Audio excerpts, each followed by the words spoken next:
Are we prepared to go?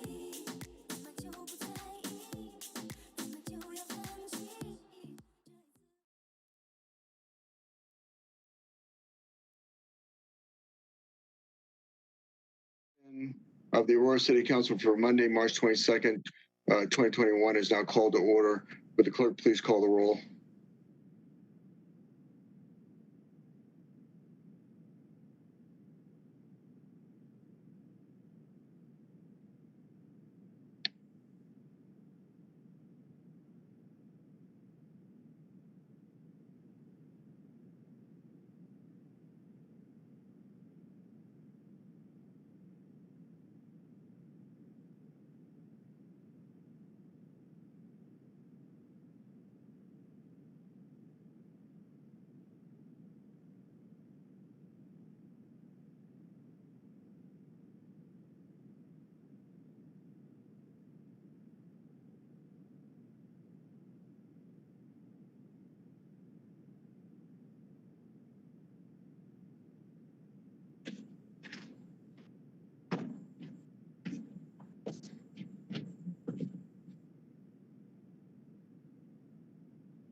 Yes. We just ended exec session. Okay. So waiting for people to get on.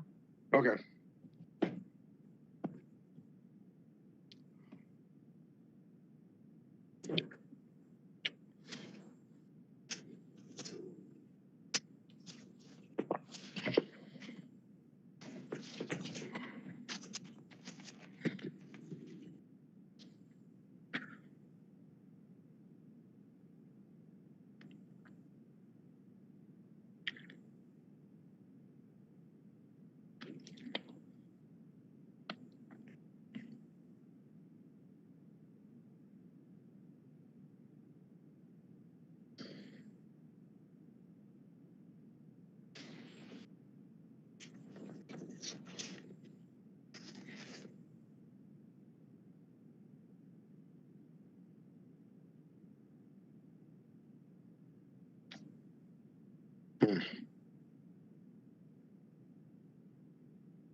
Study session of the Aurora City Council for Monday, March 22nd, 2021 is now called to order. Would the clerk please call the roll? Mayor Kaufman. Here. Mayor Pro Tem Bergen. Here. Councilmember Berzins. Here. Councilmember Coombs. Present. Councilmember Gardner. Here. Councilmember Gruber. Councilmember Gruber. Councilmember Hiltz. Here. Councilmember Lawson. Councilmember Lawson. Councilmember Johnston. Here. Councilmember Marcano. Present. Councilmember Murillo. Present. And Mayor, I believe that Roger's going to do an announcement for the call-in line information. Very well. Roger, you're unmuted. Okay, I wasn't ready. sorry, hold on.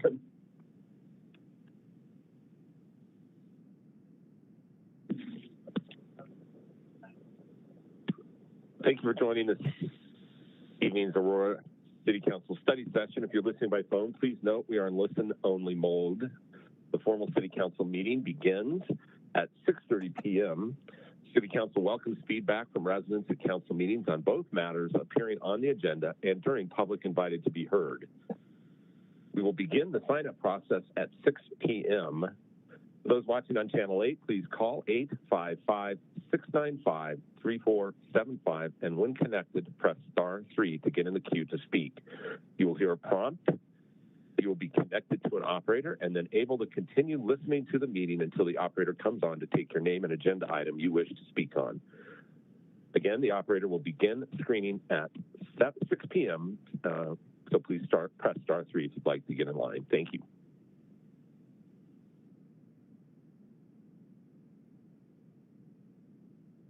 Mayor, you're muted. I'll defer to the Mayor Pro Tem for the mayor's update.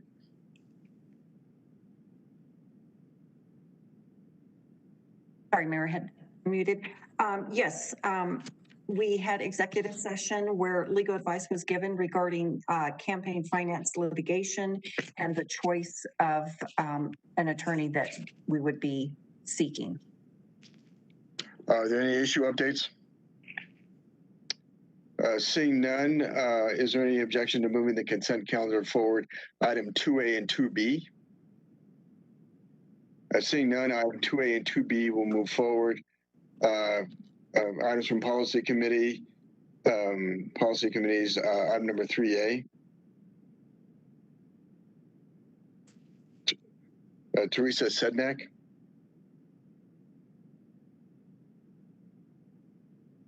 And Teresa's having a little bit of an issue with her technology here. Okay. Katie, can you unmute her?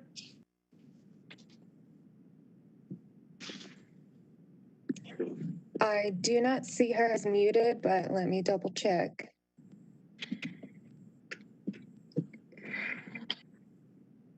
Okay. I'm on. Can you hear me now? Yes. Hello? I Okay, can hear you. I'm sorry. Having some technological issues here. I apologize. But my name is Teresa Sedmak, and I am presenting two ordinances to you today. Both of them are related primarily to the financing of the Southeast Area Maintenance Facility, or we call it SEAM. The SEAM facility is a project located in Southeast Aurora off Quincy Road, designed to house Aurora water and sewer employees. As such, its financing and debt service will be shared among Aurora Water and Aurora Sewer. In the future, the facility could be expanded to include public works, fleet, and parks, recreation, and open space.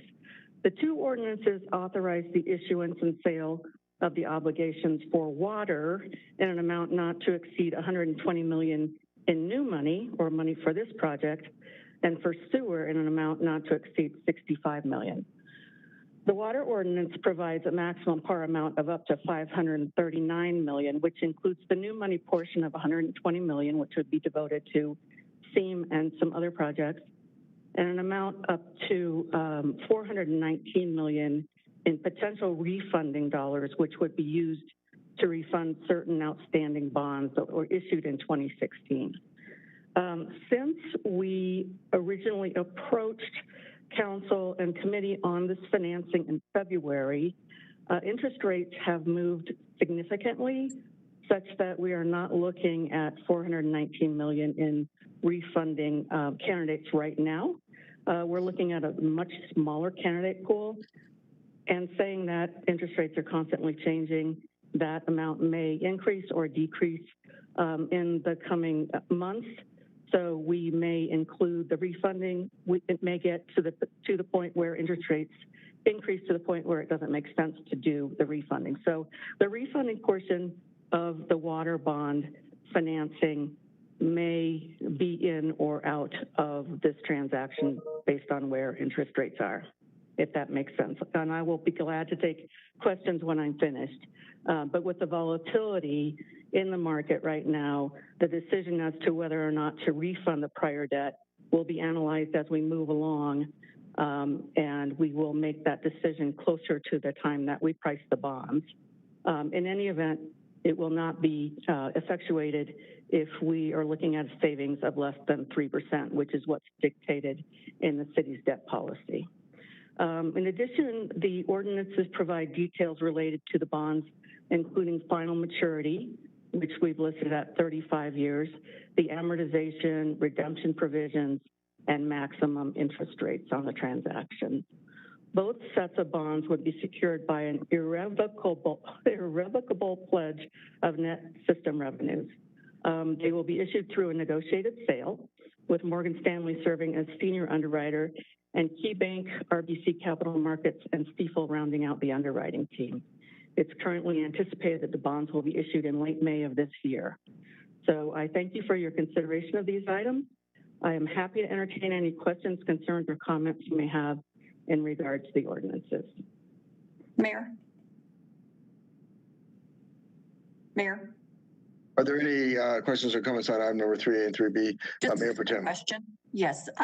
So did you say on the interest rate there would be a maximum? Did I hear 3%? I can't remember what you said. The ordinances allow for a maximum interest rate of 5% if they are publicly offered or offered to investors in the public market, which is what's anticipated, Okay. and 10% if we went for a privately placed issuance. At current interest rates, we're looking at around 3%. So we're well within that 5% range. Okay, thank you. Teresa, are you addressing, did you address 3C as well in this, or 3A, or just 3A and 3B? 3A and 3B I addressed together. Okay. Because they're Okay. very, very similar. Yes. Are there further questions or comments on item number 3A or 3B? Is there any objection to moving item number 3A and 3B forward? Seeing none, item 3A and 3B will move forward. Item number 3C.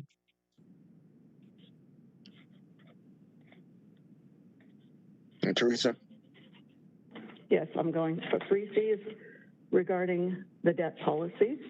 We have introduced a debt policy for the city of Aurora. We had a debt policy which has been not updated for several years, so I updated it. Many of the components of the original debt policy are the same.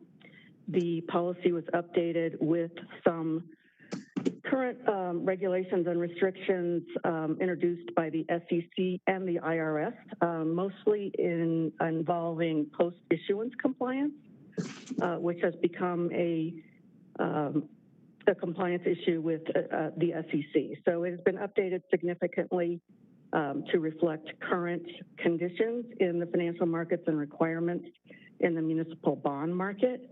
Other than that, most of the changes have been non-substantive in nature. Again, it was modified significantly, but the major components of the prior policy remain the same. So having said that, I am happy to go into the debt policy and answer any questions or concerns you may have in that regard. I have indicated in the policy that it should be reviewed every several years so that it can be updated to reflect any changes in the markets for municipal bonds. Question? I think. Mayor Pro Tem.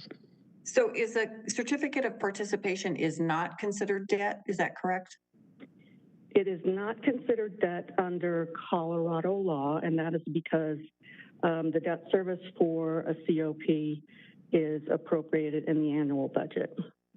It is very similar to a bond. That's the major difference. It has a different credit component in that bonds generally are secured through a general obligation credit or a revenue credit, and COPs are appropriated. Further questions or comments on item number 3C? Seeing none, is there any objection to allowing item 3C to move forward? Seeing none, item number 3C will move forward. Item number 3D, CABC bylaw changes. Greg Hayes. Yes. Hello, everyone. I have some CABC bylaw changes for you here. This was taken through M&F. It was approved in M&F in the February meeting. Very technical, and the best part of this presentation is I'm just going to give it over to Michael Westerberg, who is the CBC chair, to talk about this. Michael. Thanks, Greg. I appreciate it. Basically, we're just looking at a couple technical changes. One of the big ones is moving our meeting or the election of our executive board to the next, I guess, season, you'd say, or the next board season. Right now it's in December. We would move that to January so the brand new board can actually elect their leaders. We thought that made sense. The second one is just updating basically so we can do everything by electronic. There was nothing in our bylaws about doing everything, for example, via WebEx, which we're now doing. And that's kind of important in 2020 and 2021. So that's the second one. Third major change was really just making our rules congruent with each other and had to do with the definition of when quorum was met and the votes surrounding quorum. Any questions or comments on item number 3D? Seeing none, thank you so much for that presentation. Item number 3D will move forward without objection. Item number 3C, Don Jewell. Thank you, Mayor. May I please share my screen? Please.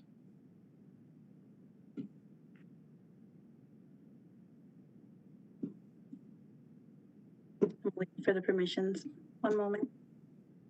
1 moment, please.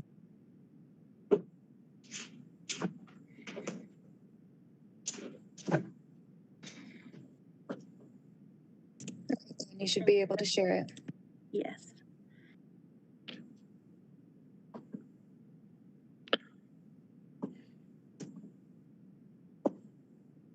Any issues seeing the screen? Nope. Wonderful. Well, first of all, thank you very much, Mayor, City Council, and staff for having me. I'm going to keep this brief, and I will leave time at the end for questions. My name is Dawn Jewell, and I am the Water Resources South Platte Basin Supervisor, and I work in the Water Resources Division in our Water Department.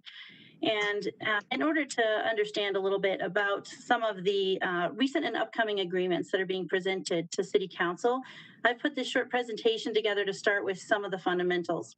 The most basic piece of why we're doing some of these seemingly random agreements is based on our involvement in ditch companies. So today we're going to talk about what ditch companies are, where they're located, why we keep buying them, and then explain some of the ongoing obligations after we bought water in the ditch companies. And I did make this presentation to Water Policy Committee, but I wanted to make sure that all council members were on the same page with that same information. So farmers and miners begin partnering and building, to understand a ditch company. You do have to go back to when this was a new territory and people started actually moving to Colorado. They were mining for gold at that time, and the settlers got here and very quickly realized that they had to stay next to main rivers because it's a very arid area in the state. And they needed water for their mining operations or to grow food that they needed to survive in this territory. Smart settlers began digging canals or ditches from the rivers to make water deliveries to operations and farms. And then they realized that the larger the ditches, the more water they could carry. So the farmers and miners began partnering to build larger ditches to move more water, and they formed private nonprofit companies with shareholders made up of farmers along the canal who needed to have water delivered and were willing to pay to own part of that water that was in the ditch. The oldest continued irrigation ditch in the state is the People's Ditch in the San Luis Valley, which was built in 1852. To put that into perspective, Colorado became a territory in 1861, and it didn't become a state until 1876. So this is 24 years before we became a state that these irrigation ditches came to life. In order to ensure water deliveries, the ditches use diversions such as head gates to deliver a share of water to the shareholders. The more shares you own, the more water you get. This is a photo that's taken at the end of the Brighton ditch, and the city of Aurora owns 47% of this ditch company, and this head gate on the right is owned by the city of Aurora. These are two of our staff members working on that head gate to deliver water to us. The boards which you see down at the bottom of that photo stop up the water and help move it into our head gate. And this is, for reference, just north of our aquifer recharge recovery site in the Prairie Waters system. Ditch companies are statewide, and Aurora owns water and ditch companies in each of our 3 basins. primarily down in the lower Arkansas River near the Rocky Ford area, up in the Colorado Divide area between the Arkansas and Colorado River basins, in the headwaters of the South Platte, and in the lower South Platte below or downstream of the Metro Wastewater Treatment Plant. The most active area of ditch company purchases right now is in the lower South Platte River between Denver and Greeley, but our activities within the ditch companies is very active throughout the state. In this lower South Platte area, we are most active in water purchases right now. We are purchasing ditch company shares in more than a dozen ditch companies because of their location to our infrastructure, proximity to the city, and other factors. When you look on this map, you'll see that ditch companies surround most of the North Campus infrastructure, including Prairie Waters, the ARR site, Walker, Everest, and the site of our future Gilcrest pit. These are only the ditch companies Aurora has an interest in, and the area is littered with ditch companies. This is a high-level view of the systems, but this is a closer view with two of the ditches which flow past our Prairie Waters infrastructure. Here you can see the Brantner ditch in orange on the left, the Brighton ditch in blue, and the Prairie Waters pipeline in red down the middle. You can also see pump station number 1 sits right between those two ditches. If you look around in this area, you can see there's been a lot of development in the area with houses backing right up to the ditches, new roads that are crossing these old ditches, and what you can't see are the numerous utility and oil and gas lines which flow through here, which all add up to why it's important that we're involved to keep the water in this ditch and these ditches protected.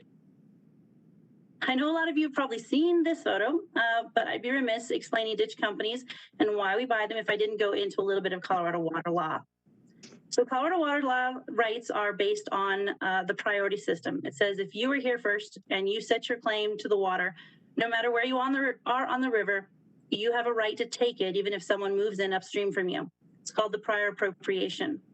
That means that older water rights or senior water rights can stop a junior water right from taking their water if that senior water right is not getting what it's entitled to based on its water right ownership.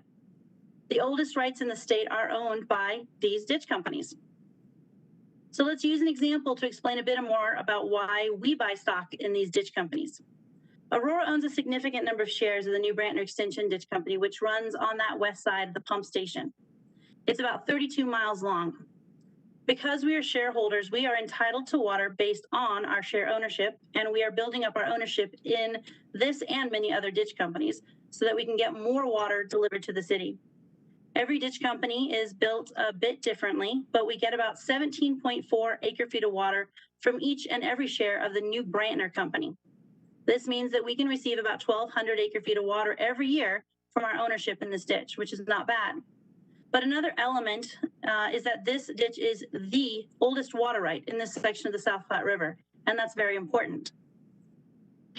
This ditch holds 4 water rights of varying amounts, and in an average year, we can use that 17.4 acre-feet of water for every share. During severe drought years, junior rights get called out and are forced to stop taking their water.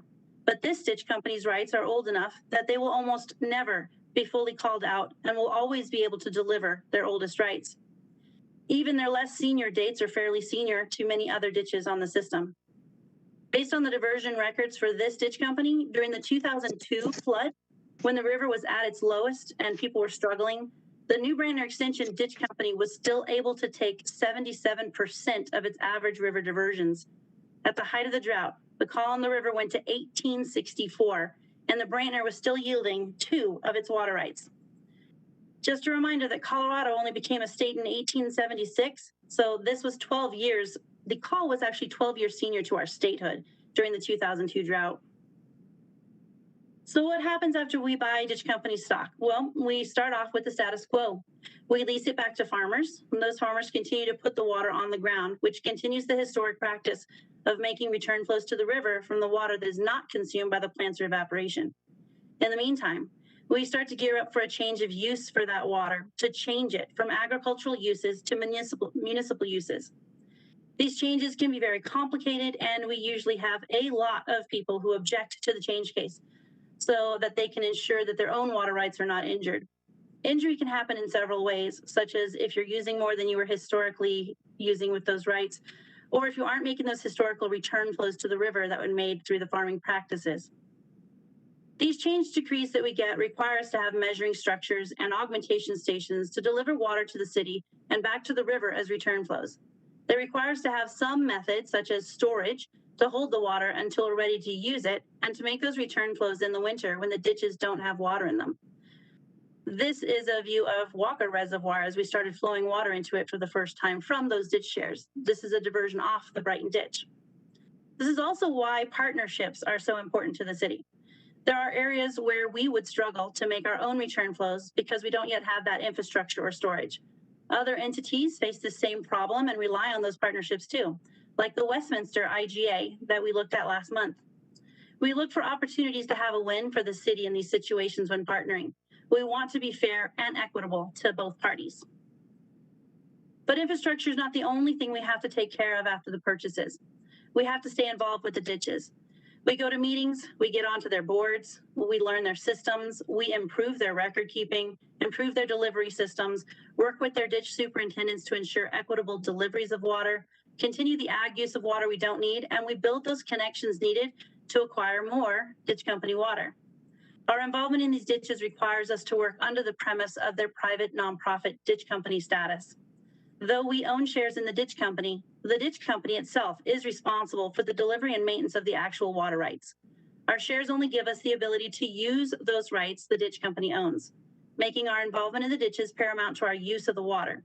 And in some cases, requiring us to make new companies to operate water rights using a model that's been in place for over 150 years.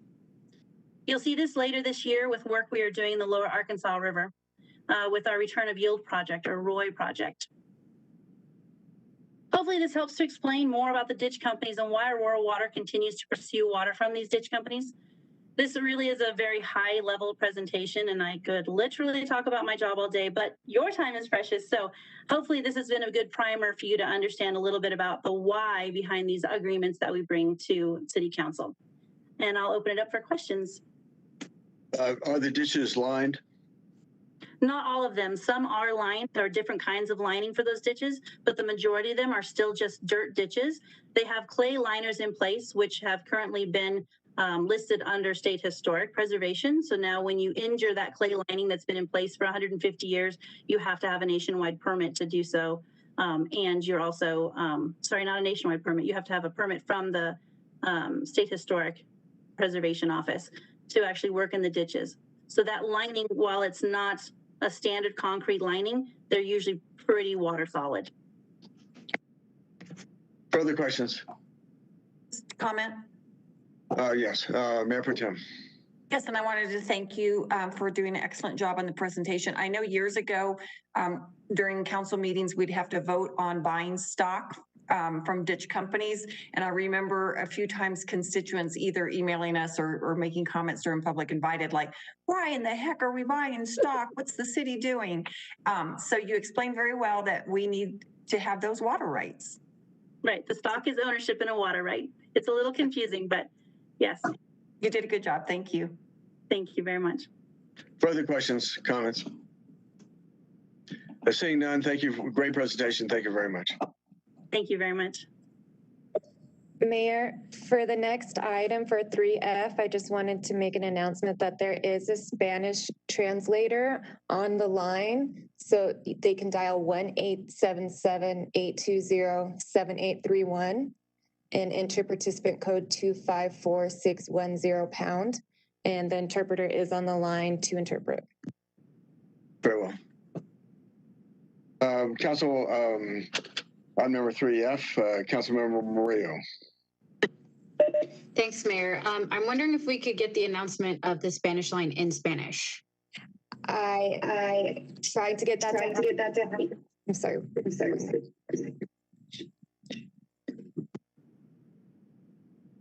Okay, sorry. Yes, we're trying to get them on she can't join WebEx for some reason, but she is on the line. So Councilmember Murillo, I don't speak Spanish. If you would like to translate the phone number, it'd be, I can sure what it is in Spanish.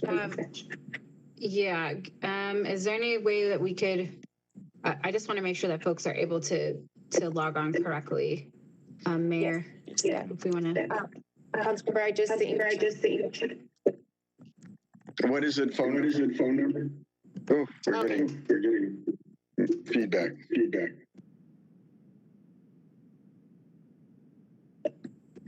Yourself, Mayor, and I can read the number really quickly. Si alguien quiere llamar en español,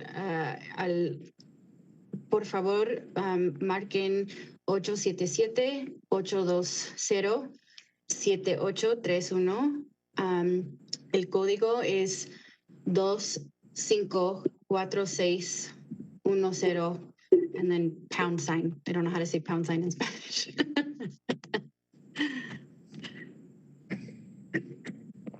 Okay. All righty, Mayor, I'm going to go ahead and get going if that's okay. Please proceed. Thank you. This is a resolution expressing for council support that housing is a human right. I think it's pretty straightforward, but I wanted to give the council some context. I was approached by a group of señoras, or Hispanic ladies from my district who have been wanting and have been following our housing conversations, and we've been having ongoing conversations around the affordable housing study that we passed late last year, and they on top of wanting to go through kind of each of the recommendations, they wanted to have input and to be able to have input in the parts of the housing study that I think they thought were most important to highlight at this time. As you know, the housing study isn't just focused on affordability. It spans the spectrum of housing. So we have all the way from executive housing to developing housing for folks who are experiencing hardship. So in coming up with this resolution, we wanted to offer a mechanism through resolution to be able to help guide our staff to prioritize those recommendations that we believe collectively, and we've vetted this through some other folks as well, through the city as well, that should be prioritized now, which is affordability. Again, that roadmap for our affordable housing recommendations is much more broad, but at this time, especially given COVID, we felt it was necessary and important to share a statement of support that we would like to prioritize those recommendations. There are also some suggestions related to some state legislation that have been barriers for us to fulfill some of those more affordable housing recommendations as well. So I guess high level, I know this isn't an ordinance, this is a resolution, and that was kind of the beauty of it, since we aren't the city manager to kind of directly influence that. We just wanted a mechanism to be able to share the council's support for these recommendations and specifically prioritizing the affordable portion of that at this time. So I will stop there and see if there are any questions, or however the mayor wants to proceed. Comments or questions? Discussion? Mayor. Is it Councilmember O'Connell? Gardner. Oh, I'm sorry, Councilmember Gardner. Thanks, Mayor. A couple of things. So the wanting something to be a right doesn't make it a right. So there's a lot of things that I'd like to see in the world, but that doesn't make them right. Rights actually exist to limit the influence of government in our life. So anything that's a right that requires the consumption of what others produce can't be a right, because it infringes on the freedom of others. That's the first thing. Second thing is, I'm curious why this is coming forward now. Councilmember Maria has been on council for going on 4 years. We've had the current makeup of our council for 16, 18 months now. I'm curious why we're now deciding that housing is a human right, and it hasn't been up until this point in Aurora. May I respond, Mayor? Further discussion, Councilmember Murillo. I don't know where they're coming from. Okay. Yeah, Councilmember Gardner, I appreciate your comments. And I guess I'm a little confused why you would, I guess, reference timeline. I like I said, the housing recommendations were passed this last December.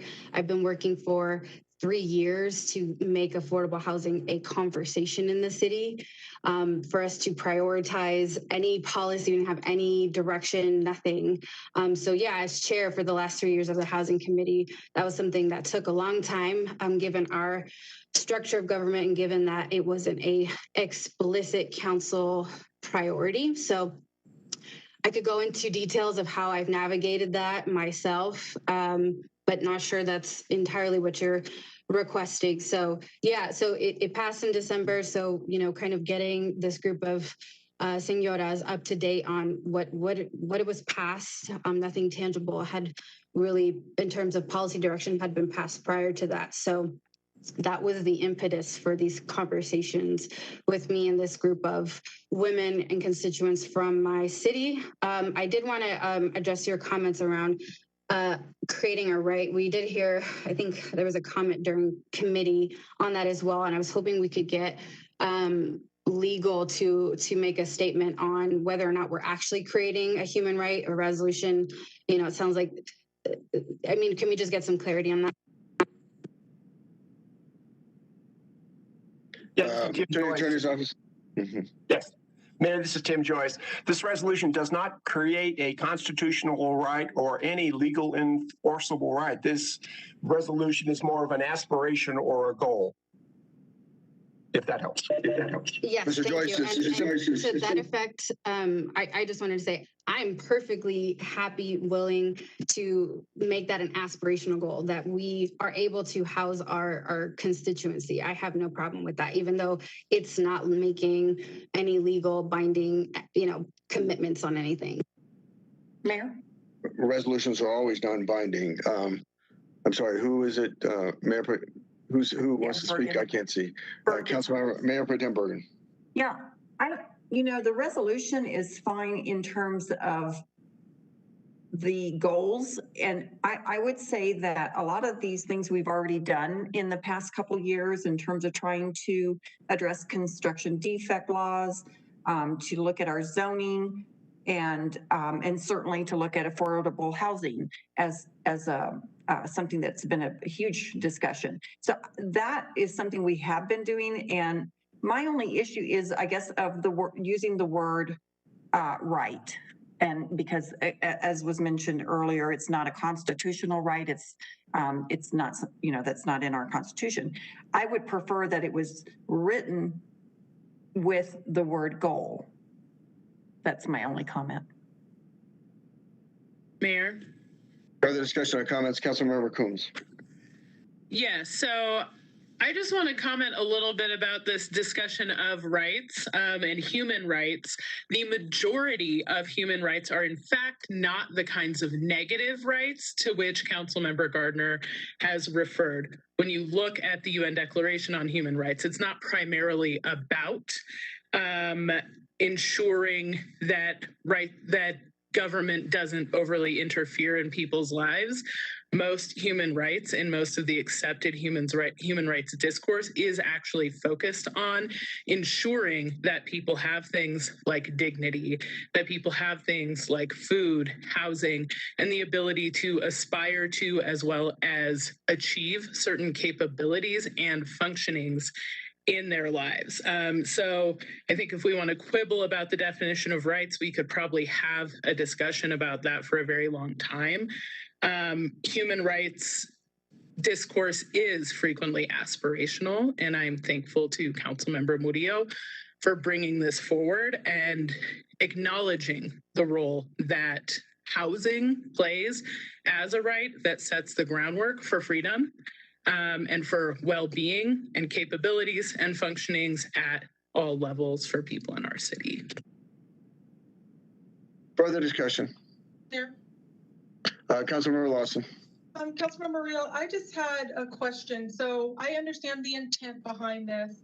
I had a couple individuals call me this weekend, just basically trying to figure out, and I'm not trying to be mean, I know this goes to a group. That's why you have it in the Spanish version.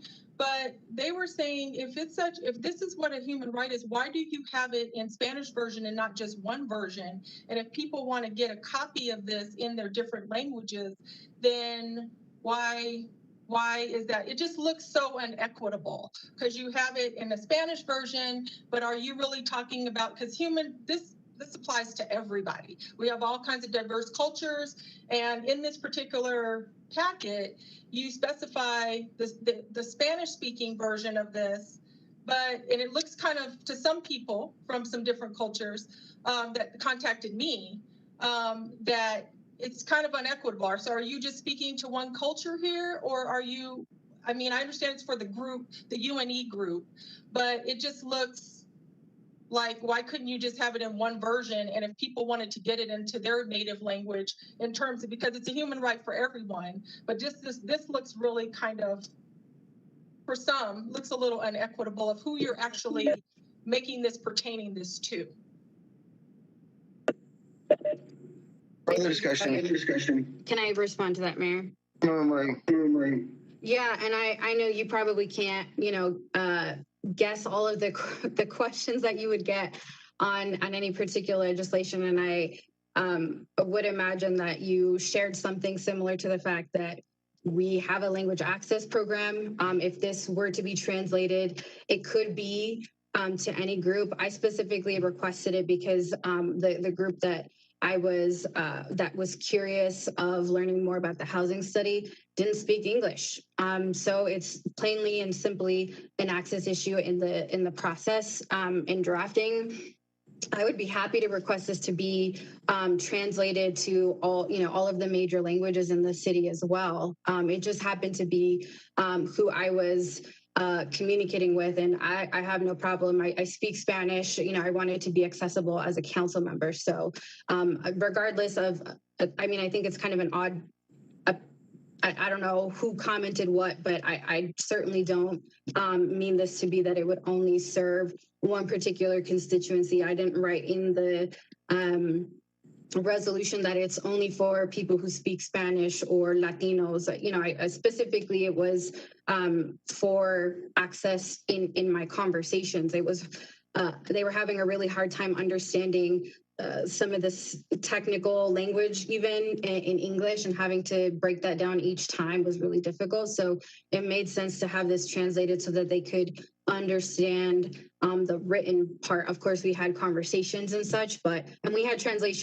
somebody there to translate all of our conversations. So it's just the written form of that kind of access in the stakeholdering process. Further discussion. Mayor? Councilmember Johnson. Thank you. I actually got this presentation in the Horns meeting, and am going to be supporting it. I know that we often hear with resolutions, do we need to do a resolution? It's not an ordinance. But this is something that is on the forefront in our community. We've been in the news with lots of different issues of high rents, homelessness, various issues, and of course with the timing of the housing study. So I'm supporting it. I think it's just an extra thing that we can point to show people in our community our commitment with this. Thanks. Further discussion. Mayor. Mayor Pro Tem, and then Councilmember McConnell. Yeah, I'm just in the backup on the questions for council. It says, does the committee, which is the council, wish to move this resolution forward? That the city council support that housing is a human right. So we're saying it is a human right and it's not constitutionally. I guess that my issue is that's what we're asking council to make a decision on. Councilmember McConnell. Thank you, Mayor. So I just want to state that housing has been something that we've been in crisis around, frankly, since before COVID, since before even the Great Recession. It has become unattainable, unaffordable, and a distant dream for far too many people in our city and all across the country. I think that this kind of resolution sets a statement and acknowledges that reality and sends a message to our constituency that we hear you. We want to make sure that we do everything we can to ensure you have options to secure a dignified and affordable place to live and here in Aurora. And I strongly support this resolution. Further discussion. Mayor, Councilmember Coombs. just on the subject again of talking about human rights as a specific class of rights, they are not the same thing as constitutional rights. They're neither limited by nor necessarily required to be the same as constitutional rights. It's an entire other set of rights discourse that is not about the U.S. Constitution. It's a global discourse. Further discussion. Burzins? Councilmember Burzins. Thank you. So I was in the Horns Committee and I said I would not support this because it's not constitutional. We're saying that they want this resolution passed, but it doesn't mean anything. So to me, this is kind of a crazy way to go about it. Unless I wanted to ask, is your end goal here to have rent controls?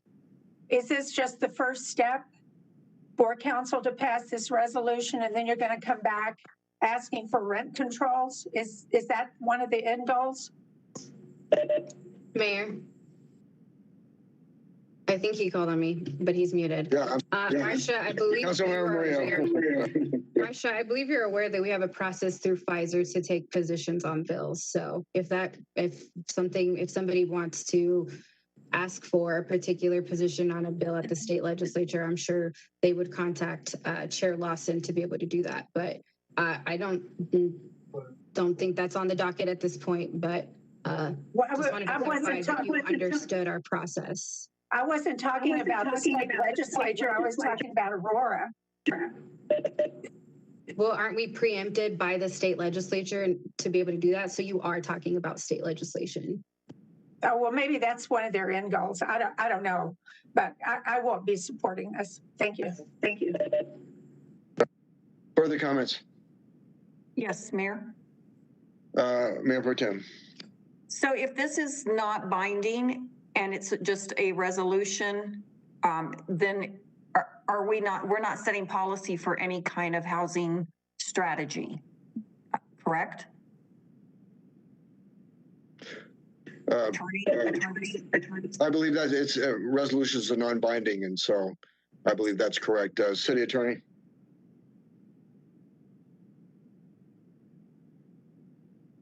For the City Attorney. This is Tim Joyce in the City Attorney's Office. Yes, this resolution is non-binding. Will not bind the city in any way. Okay, if it's non-binding, then but it's setting policy still. Even though it's not an ordinance, it's setting aspirational policy. Isn't it? Is it giving direction at all to any city staff? Maybe that would be the better question. I don't believe it. I don't believe it does. Let me defer to counsel again, to legal counsel. This might give guidance for city staff to pursue a course of action, but it's again a non-binding course of action. It's just a goal. Right, because we did discuss all of these types of initiatives in our UDO and Aurora Places. And so I thought, that's really policy. That's the direction we gave city manager and staff. Not through a resolution, but it kind of sounds like it's still setting the stage for some housing policy. Further discussion. Seeing none. Mayor, can I just add one more comment? Yes, please. Yes, please. Yes, thank you. Again, I didn't probably need to get that in depth with the process of creating this. Perhaps that's created some confusion.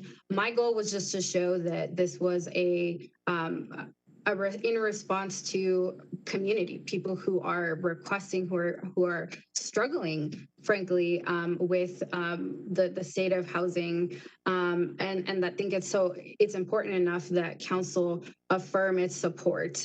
Again, and I crafted this as a resolution specifically because I know that we have so many different layers and strategies by which we accomplish housing, and that this could help support all of those efforts. We have different layers, but again, this is coming right after the housing policy recommendations that we passed in December. So my hope is that we support that moving forward in those recommendations. There's not anything explicit for that reason because it kind of exists in other documents, basically. So I appreciate the clarification questions, Councilmember Bergen.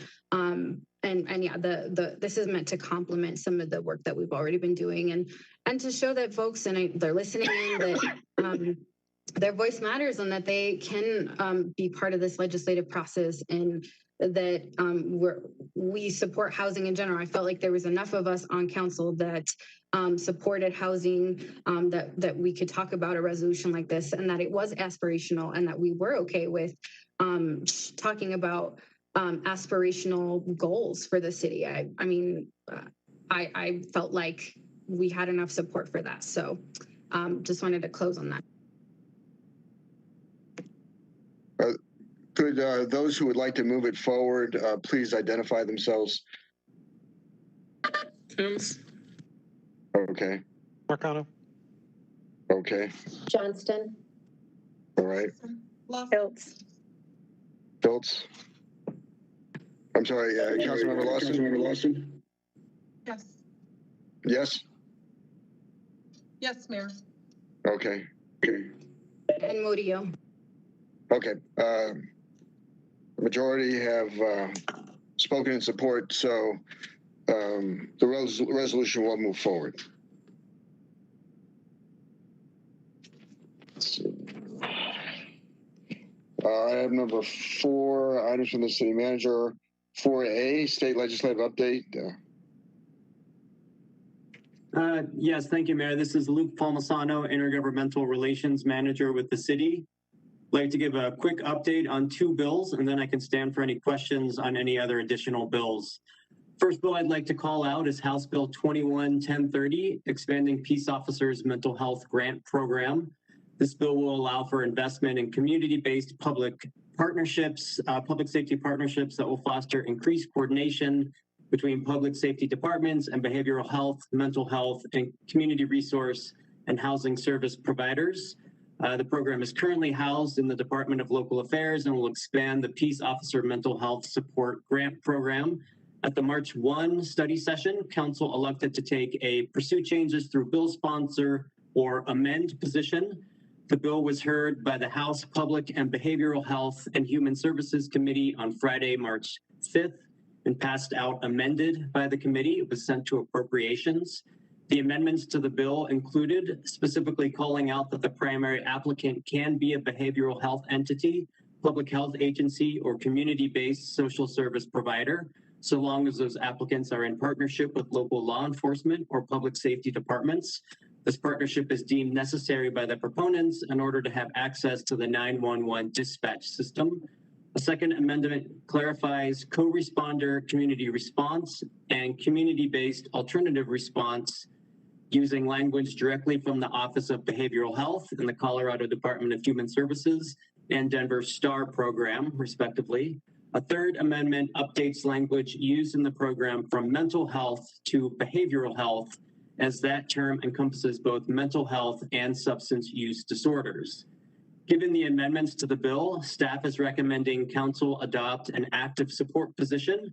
The question before council is, does council support staff's recommendation of an active support position? Discussion. Mayor. Councilmember Johnston. Councilmember Hiltz. Thank you. I still personally, I think monitor. I wasn't able to make it to Pfizer just because I had another appointment, but I would recommend monitoring. They are allowing this funding to be through non-law enforcement, which I think is fantastic. But from Aurora's standpoint, we have two competing programs, one of which would benefit more so from this particular funding mechanism. And so I think that monitor is more appropriate for Aurora, even though they have addressed a lot of the issues in terms of the implementation. Further discussion? Mayor? Mayor Pro Tem. Yeah, I would be good with monitor as well. Very well. Further discussion? Mayor? Councilmember Combs. I also would rather see a position of monitor. I have, and am still talking to the Senate bill sponsors about some changes that I wanted to see and some questions that I had, just because I know them. But yeah, I'm still not good with a support on this bill at this time. Further discussion? Seeing none, is there any objection to have the position I think we were at monitor. We have been at monitor, right? To retain the yeah. I'm sorry. We're at amend. Amend. Okay. To change from amend to monitor the bill. What bill number is this again? House Bill 1030. House Bill 1030. Is there any objection to moving the status to monitor? Mayor, I have a question for Councilmember Lawson. My question is, I thought that the grant funding could go to either or. It could go to the co-responder and also to a non-behavioral, like a CAHOOTS program or something like that. But it seems like the position on some of our colleagues is that they don't want it to go to any type of co-responder program. They want it to be off just only to these other programs. And for me, I'm kind of struggling because I think they're both kind of important. There may be a dangerous situation wherein we might need a co-responder program with law enforcement. So is that, I guess what I'm trying to understand, in the amendments, is the amendment, Luke, confirm, just can you confirm with me, is it moving more towards the position of this not funding any type of co-responder program at all, using the grant funding for that? The amendments clarify that it does have to be in partnership with a public safety organization. So it is supporting the co-responder. The bill would not fund programs that are not aligned with any public safety department. So I don't know all the details of the CAHOOTS program, but I don't believe that it would be able to receive funding. Mayor, can I add something to that too? Councilmember Hiltz. Specifically with Aurora, because our EMS, so EMS would qualify for that, so it would expand the types of programs, but because our EMS is a private company and not a city-based, I don't have clarification on whether or not that private company would qualify, in which case we would be only getting qualifications for funding for one type of program and not both programs that we have. Okay. Luke, can you confirm that there's something that if you could look up and get back to council on whether the grant funding would go to a contract yes. EMS? Okay. Further questions or comments? Again, is there an objection to moving the status to monitor? Seeing none, the status will move to monitor. Go ahead, Luke. Next. Thank you, Mayor. The next bill we have is that I would like to discuss tonight is Senate Bill 21062. This is the Jail Population Management Bill. This bill would prohibit arrest from any municipal ordinance violations, misdemeanors, and some felonies. The bill would mandate personal reconnaissance bonds on municipal cases unless the court believes the defendant will flee or would threaten the safety of others, and no other conditions of the PR would mitigate the risk of flight or harm. The bill was heard in the Senate Judiciary Committee on March 4th and did pass out amended.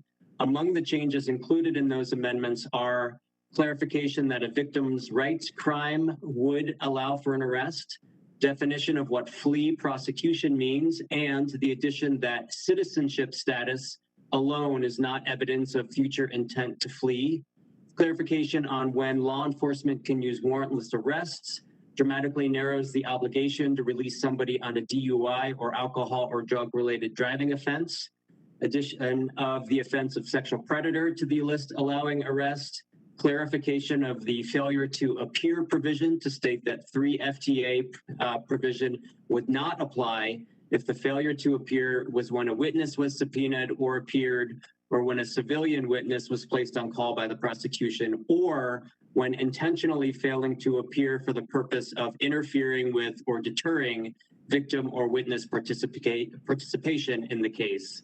Other changes include clarification that a PR bond is used unless the violation is a failure to comply with court-ordered treatment related to sex offense or a crime of domestic violence, and the court finds that failure to comply poses substantial risk to the safety of another or was not based on the inability to pay, and the defendant already has had probation revoked.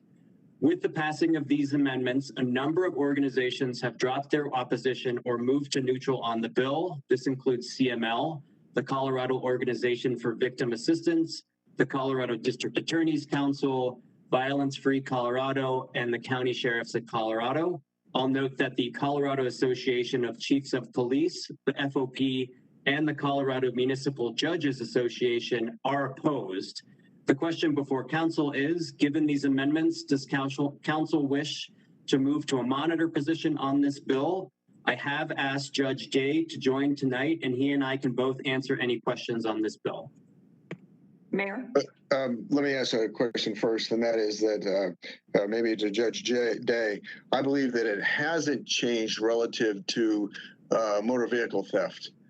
And I really think that this bill should be amended into a study so that we have better data than we do right now. But we've had from 2019 to 2020, we've had a 71% increase in the city of Aurora in motor vehicle theft.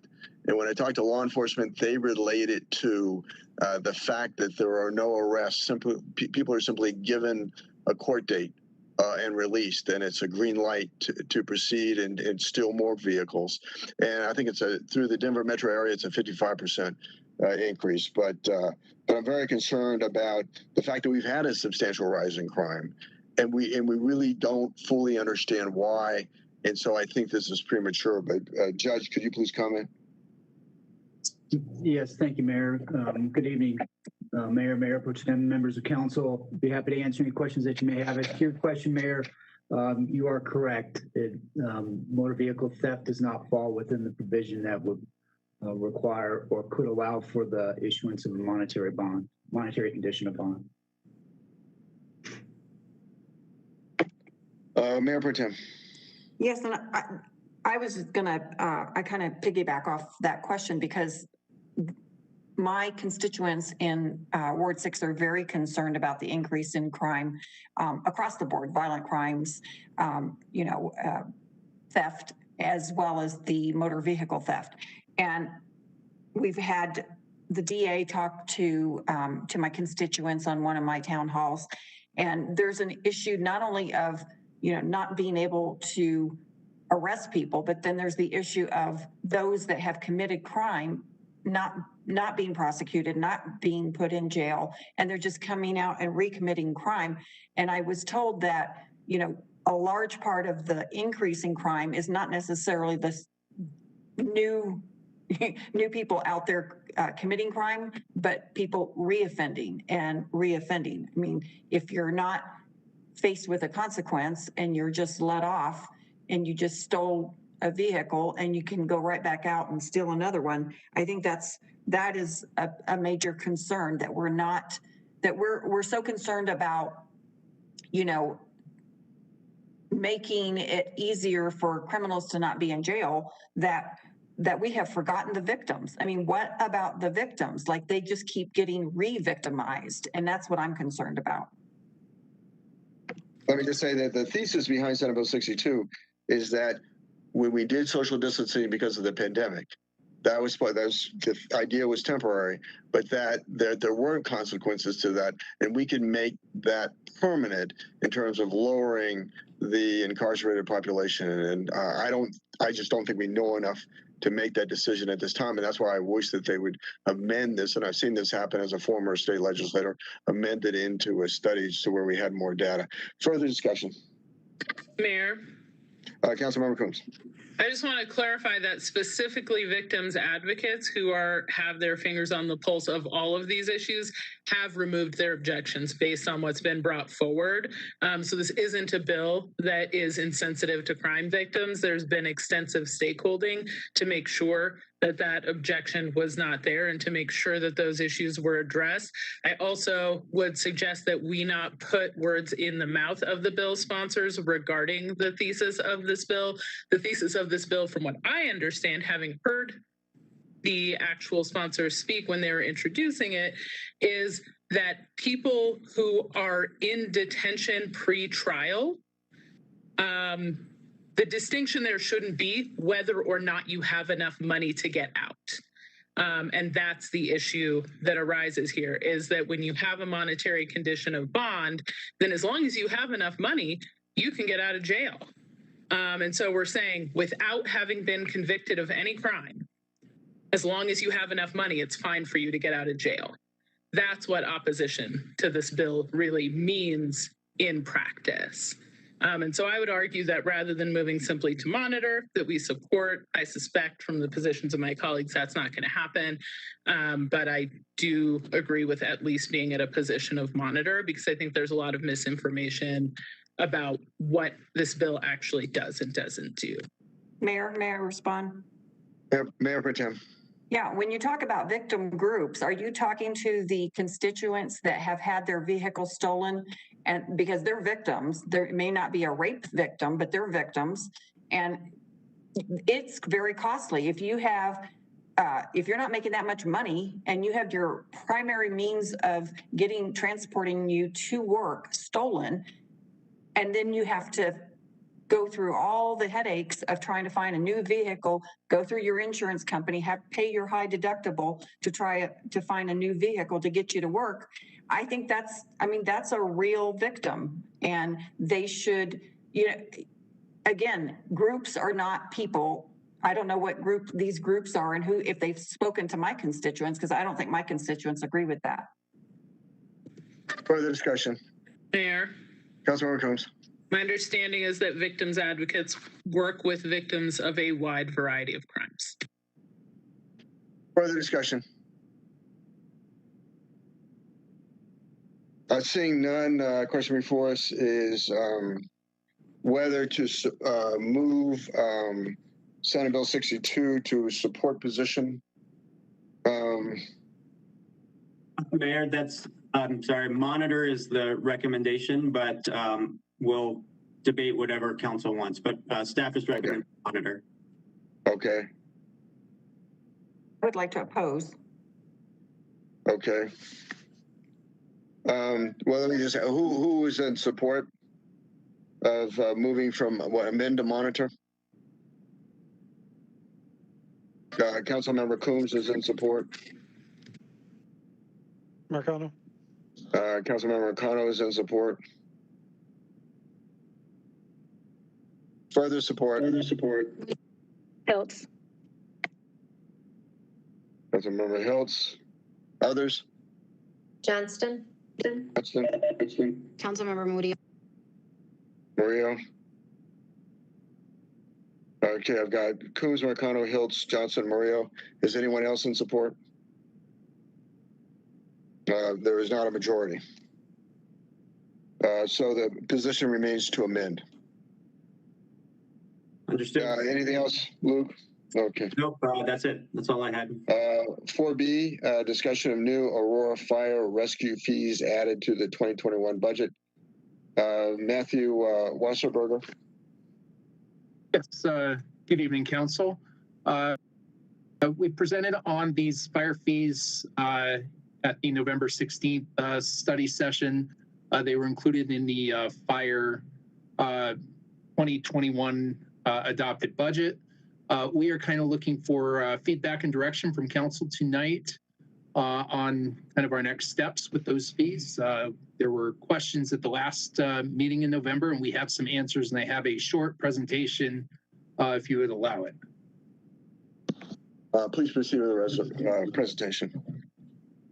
Sure. Clerk, can I please have permission to share? Thank you.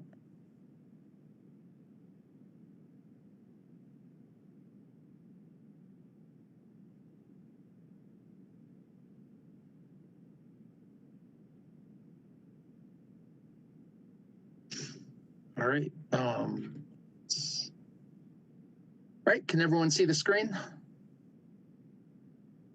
Hoping? Yes. Great.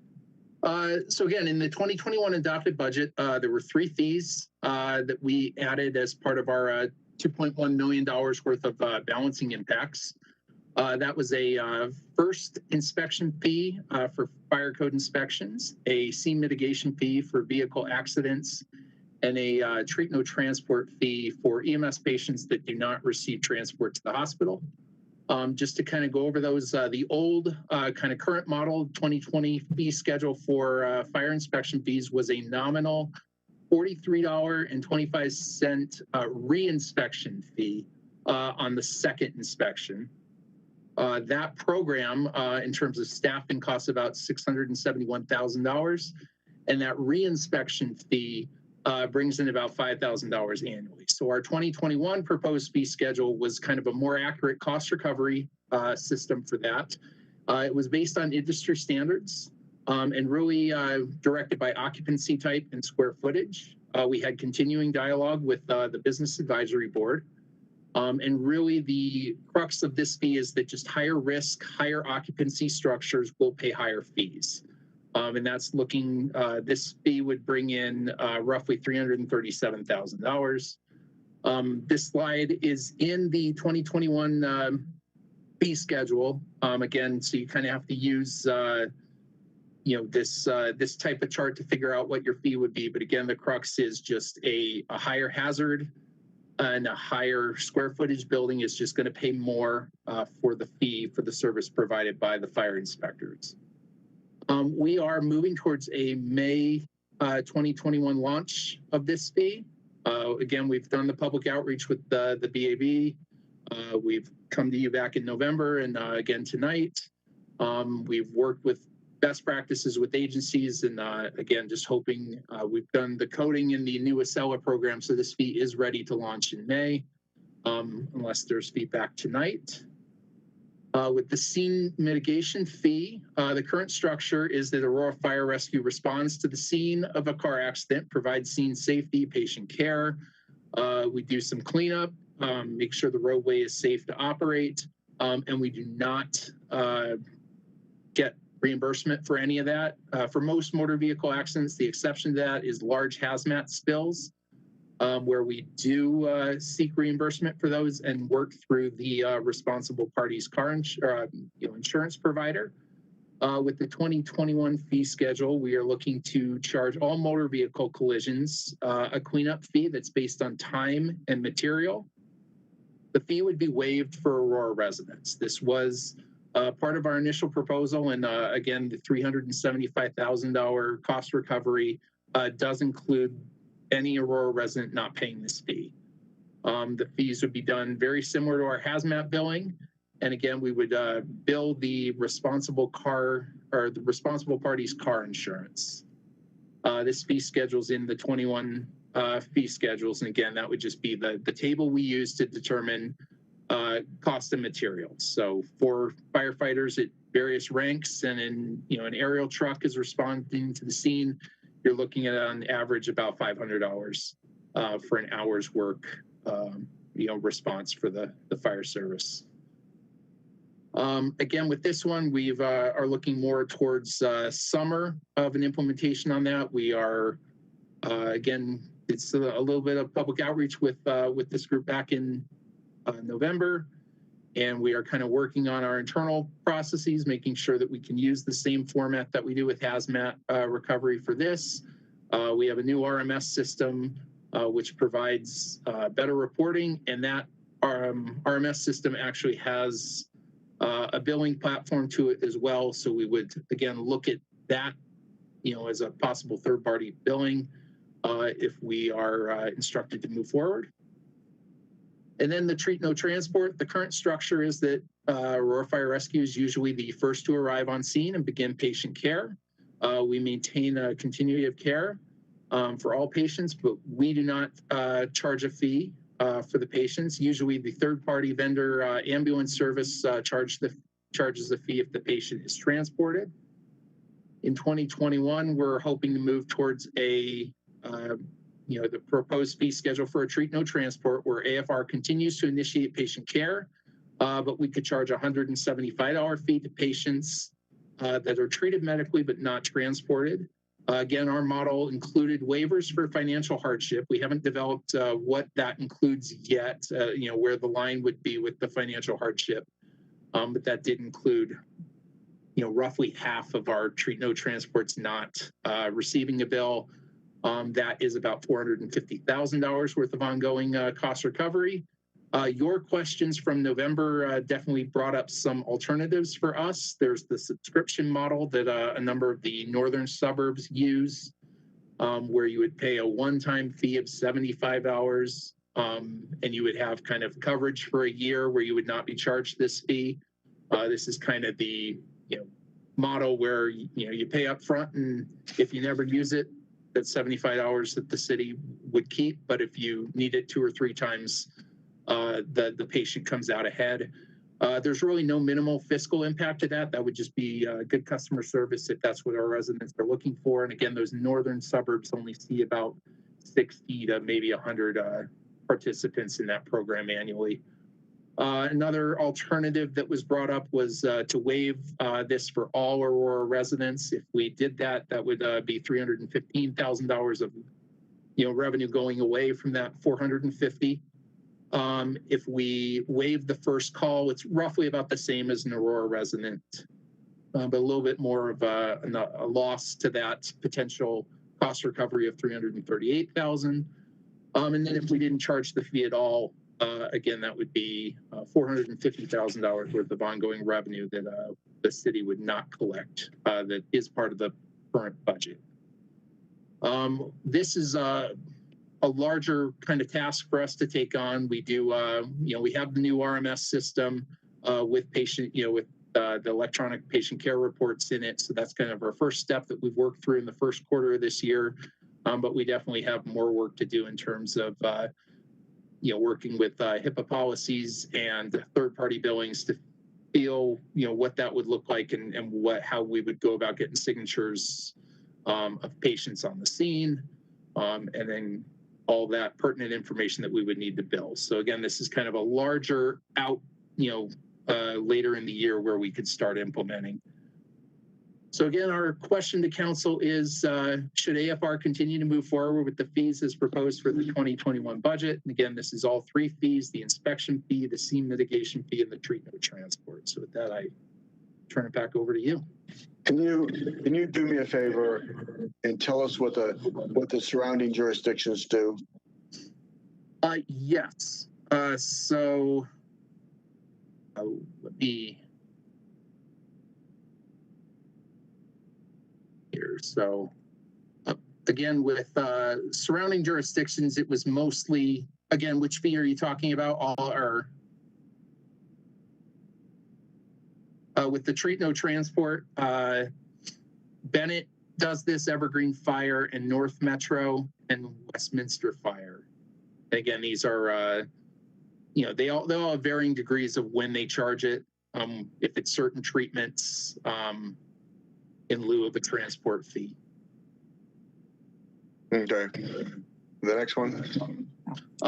Going to the scene mitigation fee. It was only Evergreen Fire that charges this. They exempt their district residents and only charge to people outside of the district that are in a car, accident in district. And it's $500 for the first 90 minutes. Wow. Okay, what's the next one? The other is the fire inspection fees. And again, I don't think I have a slide for that one. I know we just based it on what a large number of large metros do, including Denver, in terms of their fire. Okay. Mayor Pro Tem. And I really have a problem with charging residents for any of these fees, especially the treat no transport, because I understand if people are abusing the system, that's a different situation. But I think you said that we would lose $338,000 if we waive the first call.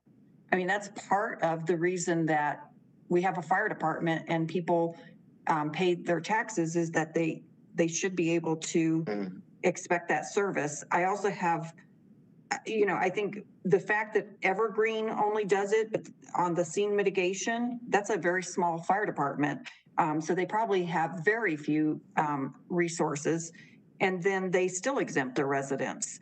And then I guess we didn't know what the fire inspection fees were, but the fire inspection fees, I think I'm more open to looking at that as far as revenues, because if you do the first inspection and then you have to keep going back, I think, there should be something there. I've heard from residents about the fact that they just are upset that we would be charging them for treat no transport. Mayor. Councilmember Gardner. Thank you. I think it's important to point out as part of this conversation, the total budget of Aurora Fire as it compares to all the other agencies in the metro area. So, if you take kind of the budget and the total number of residents served, Aurora Fire's budget is quite a bit behind Arvada, Bennett, Castle Rock, Denver, Evergreen, North Metro, South Metro, West Metro, and Westminster, both in terms of number of stations per resident, as well as dollars spent per resident for the fire department budget. And I think that's really important. I think it's easy to say, well, we pay taxes, we should get these services. But what this is really an example of is folks wanting champagne services on a beer budget. This isn't a hill to die on for me, having these fees. But I'm not going to apologize for advocating for the fire department to have an appropriate size budget, and it doesn't. Further discussion. Mayor.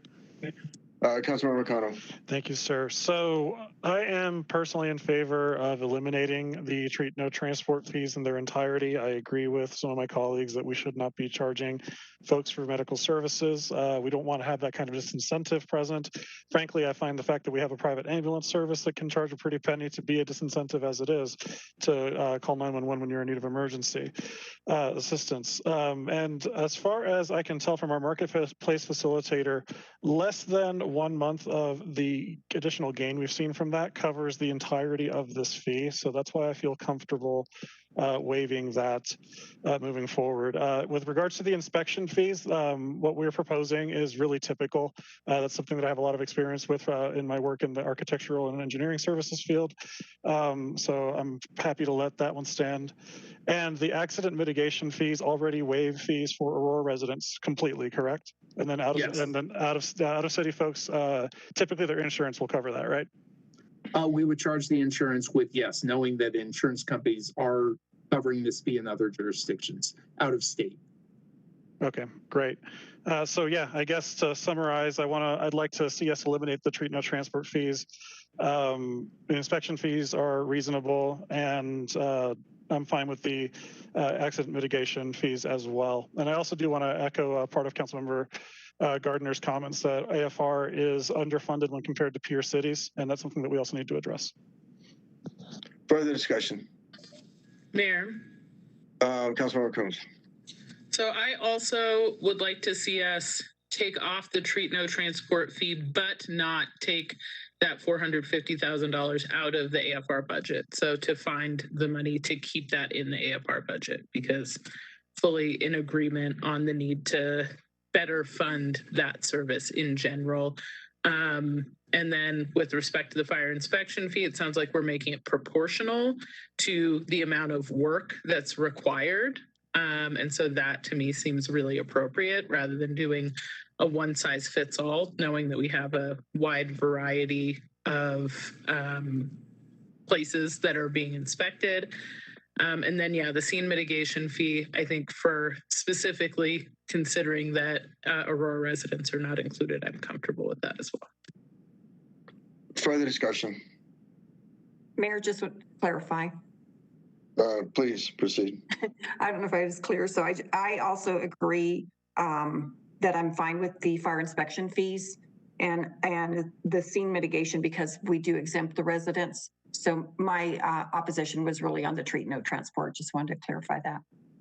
Just a question on residents, and that is if somebody moves into the city and I think they have so long in which to change their driver's license or get a Colorado driver's license, or they moved in the metro area, but they reside in Aurora, but their driver's license doesn't yet reflect that, how are they treated? So we would rely on the third party biller if we go that route to kind of set up that criteria. Again, it might be where you have to provide just some sort of documentation for that waiver. We could probably accept a bill, a utility bill or something in lieu of actually getting the hard photo ID changed. Okay.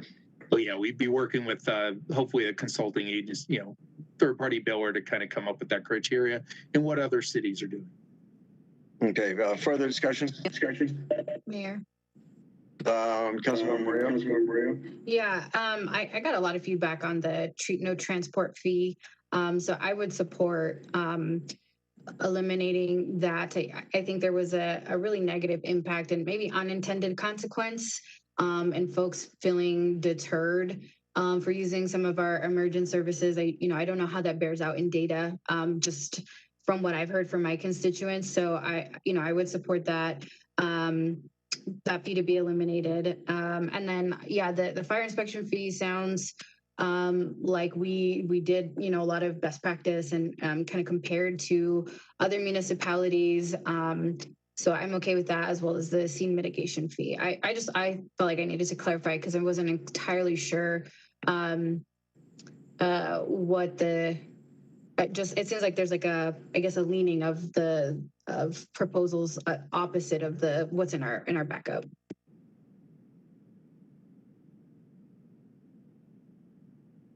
Let me get a sense of the council on where they are. Is there objection to the fire inspection fee? Seeing none, the fire inspection fee will move forward. Is there objection to the scene mitigation fee as presented?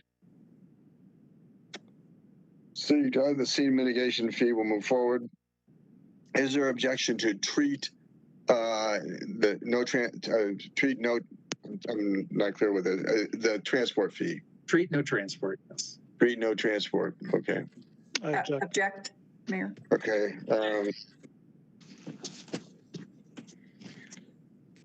Who's objecting? Bergen. Councilmember Coombs. Councilmember Bergen. Mayor Pro Tem Bergen. Burzins. Councilmember Burzins. Marcano. Councilmember Marcano. I'm sorry. Councilmember Lawson. Okay.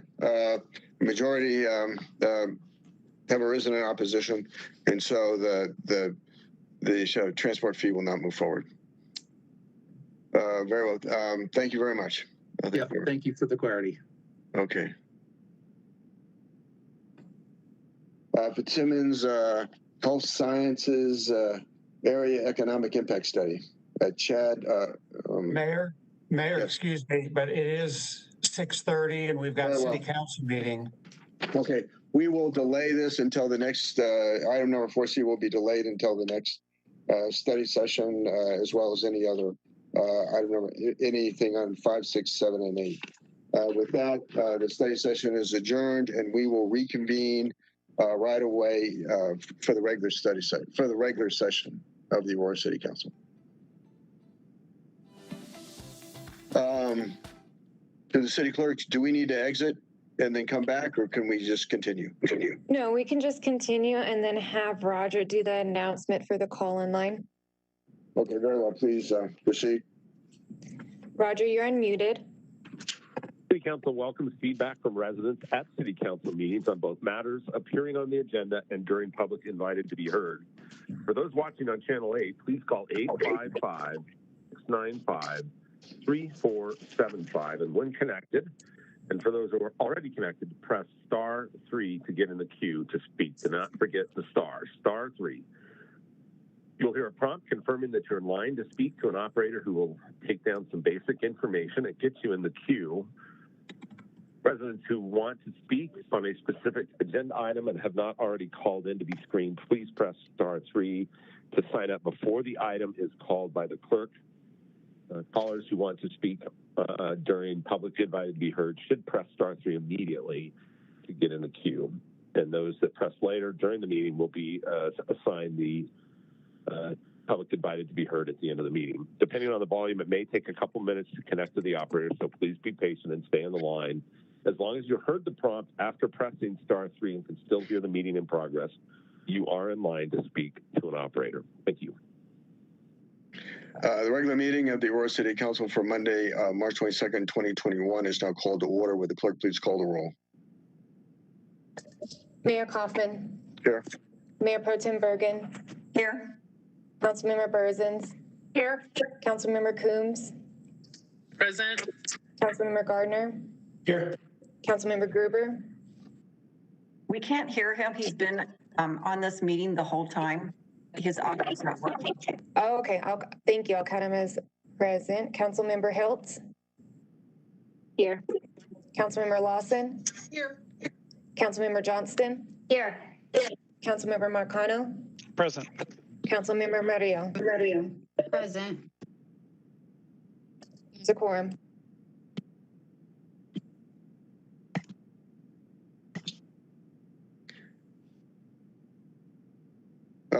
I'd like to call a moment of silence for all those who have been lost to the pandemic or have suffered, who are suffering in the hospital due to COVID-19. Moment of silence, please.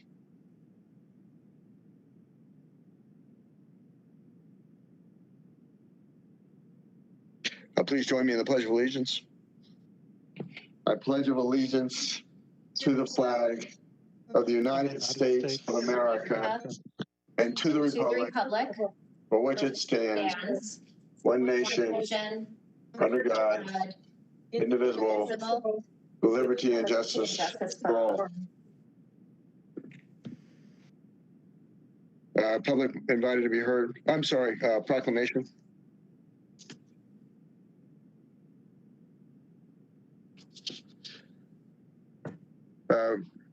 Whereas every day, women, men, and children across Colorado suffer the pain and trauma of rape, sexual assault, and sexual harassment, and whereas rape, sexual assault, and sexual harassment impact citizens of the city of Aurora, regardless of age, race, or gender, as we have seen over the last 4 years with an average rate of 109.5 reported sexual assaults per 100,000 people, and whereas during National Sexual Assault Awareness Month, we recommit ourselves not only to lifting the veil of secrecy and shame surrounding sexual violence, but also to raising awareness, expanding support for victims, and strengthening our response. And whereas at the local level, we must work together to educate the city of Aurora, a community about sexual violence prevention, supporting survivors, and speaking out against harmful attitudes and actions that impede victims from seeking services. And whereas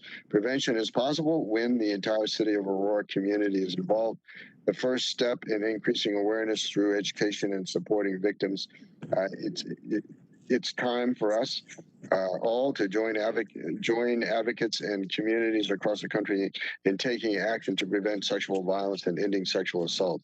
Now, therefore, I, Mike Kaufman, Mayor of the City of Aurora, Colorado, do hereby proclaim April 2021 as Sexual Assault Awareness Month in the City of Aurora, Colorado, and urge all residents to promote the support of survivors of sexual violence as a means to end sexual violence in our community. in witness whereof, I here to set my hand and cause the seal of the city of Aurora, Colorado to be affixed on this 22nd day of March 2021. Public invited to be heard? Mayor, real quick. Mayor Pro Tem. Yeah, I just wanted to say that since you just read the proclamation for victims of sexual assault, that in the 18th Judicial District, John Kellner's office has an outreach specialist that can help victims with sexual assault and getting awareness out there. So she has shared some informational content, and I'll go ahead and get that emailed to all of council so that they can share it on their social media as well. Okay, Mayor Pro Tem, if you could get that out during your report, during reports. Public invited to be heard. Roger, you're unmuted. Signed up. We have one person signed up. Edith, you have 3 minutes. Go ahead. Okay, thank you. Good evening, Mayor and City Council members. My name is Edith Hinke, and I am a resident of Aurora. I am glad that the Campaign Finance Reform Ordinance passed. This ordinance will even the playing field for well-deserving candidates who do not have as many wealthy connections as other candidates do when raising funds for their campaign. I envision these candidates will have a servant's heart and generally want to represent all citizens, not just the wealthy. This suit against the city is nothing more than a political stunt to bring attention to the mayor and his agenda and the candidate he supports. I will not mention that candidate by name because I refuse to help the mayor in his attempt to gain free publicity for that candidate, which is what this suit's purpose is. Really frightening time for some white men and women in our country right now. They are aware that the privilege they and their descendants have enjoyed for over the past 400 years in this country is slowly slipping away. They will do anything to stay on top, even sue the city that they serve, even sue the country saying that the election was rigged and stolen from the white man, even enact laws to suppress American citizens from voting because they know that Black, Asian, Indigenous, Latinx, and LGBTQ American citizens are more engaged in politics and will vote for candidates that will represent them. This poem was written by a Salvadorian poet, Roque Delton Garcia, in 1974. If the poet's sentiment can happen in this country, then we will truly be a beacon of light for the world. Presently, that light is well hidden under the oppression of the wealthy against the poor in the name of capitalism, white power, and hate. Laws are created to be followed by the poor. Laws are made by the rich to bring some order to exploitation. The poor are the only law abiders in history. When the poor makes laws, the rich will be no more. My takeaway on this point is that the rich will no longer be able to be oppressive to the poor. Thank you very much. Goodbye. Number 6A, item number 6A, I'm public invited to be heard on the 2022 budget. Mayor, I do not see anybody for public invited to be heard for that item. Item 7, adoption of the agenda. As in the case last time, I would like to put mayor and council reports after public invited to be heard. Are there any other amendments to the adoption of the agenda? Seeing none, well, I believe that requires a second. My motion will require a second. Second. Okay, it's been moved by the mayor, seconded by Councilmember Coombs to put mayor and council reports after the public invited to be heard. Further discussion? Mayor. Councilmember Berzins. Thank you. I think when you do that, that leaves out a large population of people that are listening to us on TV or on YouTube. When we have 60 people that want to speak, I'm told that a lot of people just turn us off and go to bed, and they don't hear the announcements at the end. So I think when you do that, you are leaving out a lot of people that just can't stay up that late. They have to get up and go to bed. So they'd rather hear the announcements. And then if they decide that they want to hear public invited to be heard, they have that choice. Further discussion on the Kaufman amendment?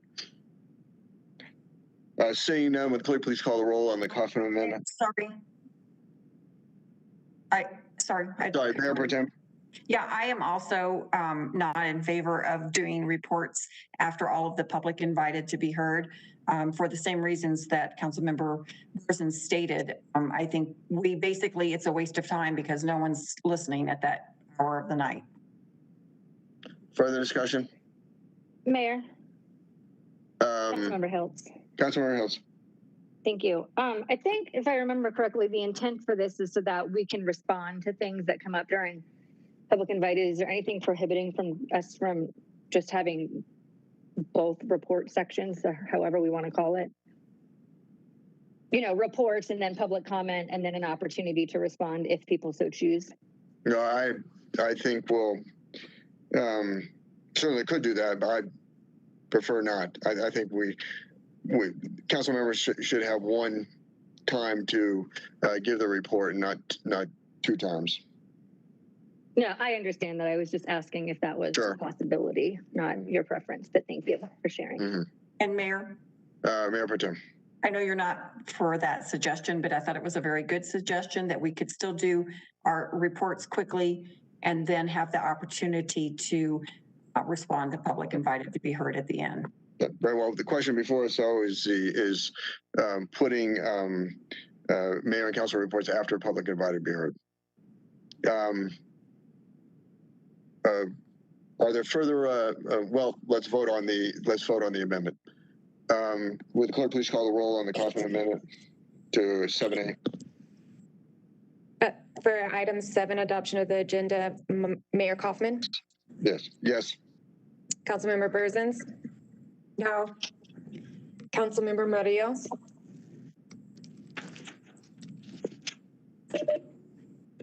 Councilmember Murillo? Yes, I think I am still unclear on what we're voting on. My apologies. Are we voting on the amendment? Yes, we're voting. Yes, we're voting 7A. Because I think. Are we voting on item 7A or are we voting on the amendments? We're voting on the amendment. 7A is reconsideration of the resolution for the council rules. We're on item 7, adoption of the agenda, and we're going to vote on the mayor's amendment to move public invited to be heard right now. Public invited to be heard after, or I'm sorry, will you repeat that portion of it? Yes, to move public invited to be heard before item 18, reports by the mayor and reports by council. Okay, then. I'm sorry, did you say yes? Okay, thank you. Councilmember Johnston? Yes. Mayor Pro Tem Bergen?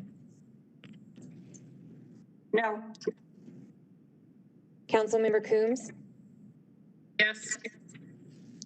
Councilmember Marcano? Yes. Councilmember Gruber? No. Councilmember Hiltz? Yes, but only because both options were not an option. You can vote no if you would like, and then you don't have to vote. No, I'll vote yes for this, since this is the only option. If a better option comes up, I might vote yes for that too, but yes for this one over the alternative. Thank you, though. Councilmember Hills, you can always offer an amendment as well. Councilmember Gardner? No.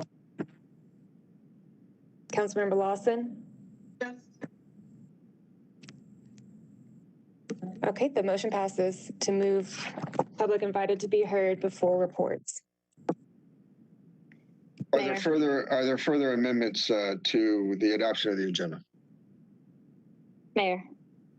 I'm sorry, Councilmember Hills. Councilmember Hills. Yeah, I'm happy to throw out the option of doing council reports before public invited to be heard, and then also having an additional time after for responding to public invited to be heard, and throw it open for discussion to the rest of council. I'm not personally attached to it, but I'll put it out for discussion. Well, I'll second it.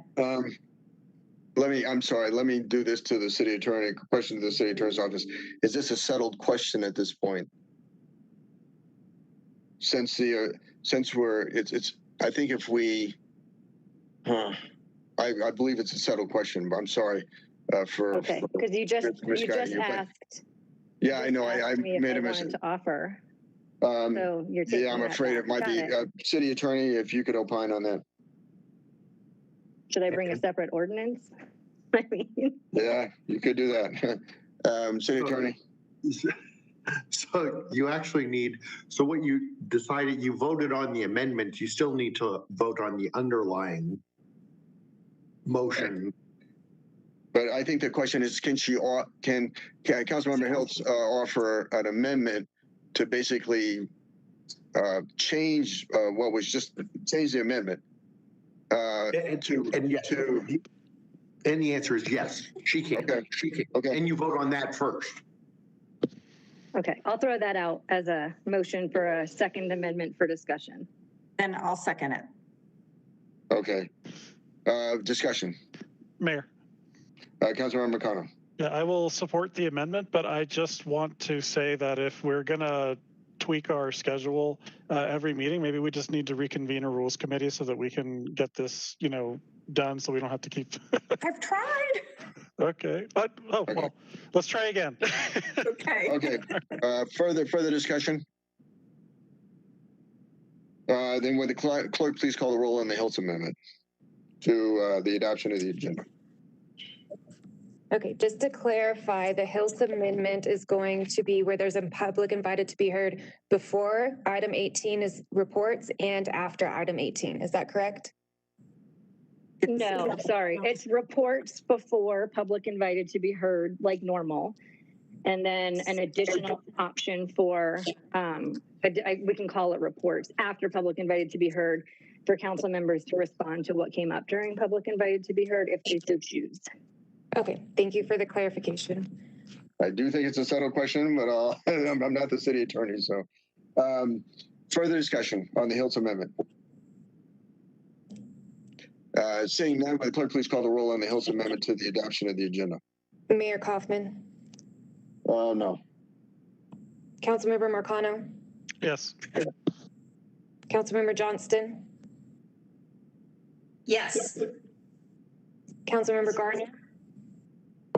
No. Councilmember Lawson. Yes, I'll support, but this fly-by-night stuff is just really kind of unprofessional. Councilmember Murillo. Yes. Councilmember Berzins. Yes. Councilmember Gruber. Yes. Councilmember Coombs. Yes. Mayor Pro Tem Bergen. Yes. Councilmember Hiltz. Yes. The amendment passes. Will the clerk now please read the title to item number 7A? Item 7A is reconsideration of resolution 2020-24 to suspend certain council rules. Mayor. Motion. Councilmember Berzins. Thank you. Move to approve 7A. Second. Moved by Councilmember Berzins, seconded by Councilmember Gruber to approve item number 7A. Discussion? Seeing none, will the clerk please call the roll on the adoption of item number 7A? Councilmember Hiltz. Yes. Councilmember Lawson. Yes. Councilmember Murillo. Yes. Councilmember Johnston. Yes. Councilmember Gardner. Yes. Councilmember Coombs. Yes. Councilmember Marcano. Yes. Councilmember Gruber. Yes. Councilmember Berzins. Yes. Mayor Pro Tem Bergen. Yes. The motion passes. A motion for adoption of the consent calendar, item 8A through 8C. Mayor, move to approve 8A through 8C. It's been moved by Councilmember Gruber, seconded by Second. Councilmember Arcano to approve item number 8A through 8C. Discussion? Seeing none, would the clerk please call the roll on the adoption of the consent calendar, item 8A through 8C? Mayor Kaufman, Yes. Councilmember Murillo. Yeah. Councilmember Johnston, Yes. Councilmember Marcano, Yes. Mayor Pro Tem Bergen, Yes. Councilmember Gruber, Yes. Councilmember Hiltz, Yes. Councilmember Coombs, Yes. Councilmember Lawson, Yes. Councilmember Burzins, Yes. Councilmember Gardner. Yes. The motion passes. The time is now 6:52. City Council will stand at recess until 6:57, giving time for an announcement for the call-in line. We are now in recess. Roger, can you please do the announcement? You're unmuted. Residents who would like to speak on a resolution or ordinance and have not already been screened, please press *3 before the item is called by the clerk. For those watching on Channel 8, please call 855-695-3475 to be connected and then press *3. Don't forget the star. Council is taking a short break to allow any additional speakers to sign up. Again, be patient and stay on the line until the operator is able to take down your information. As long as you hear a prompt after pressing *3 and can still hear the music hold during the break, you are in line to speak to an operator. Thank you.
The Aurora City Council is back in session.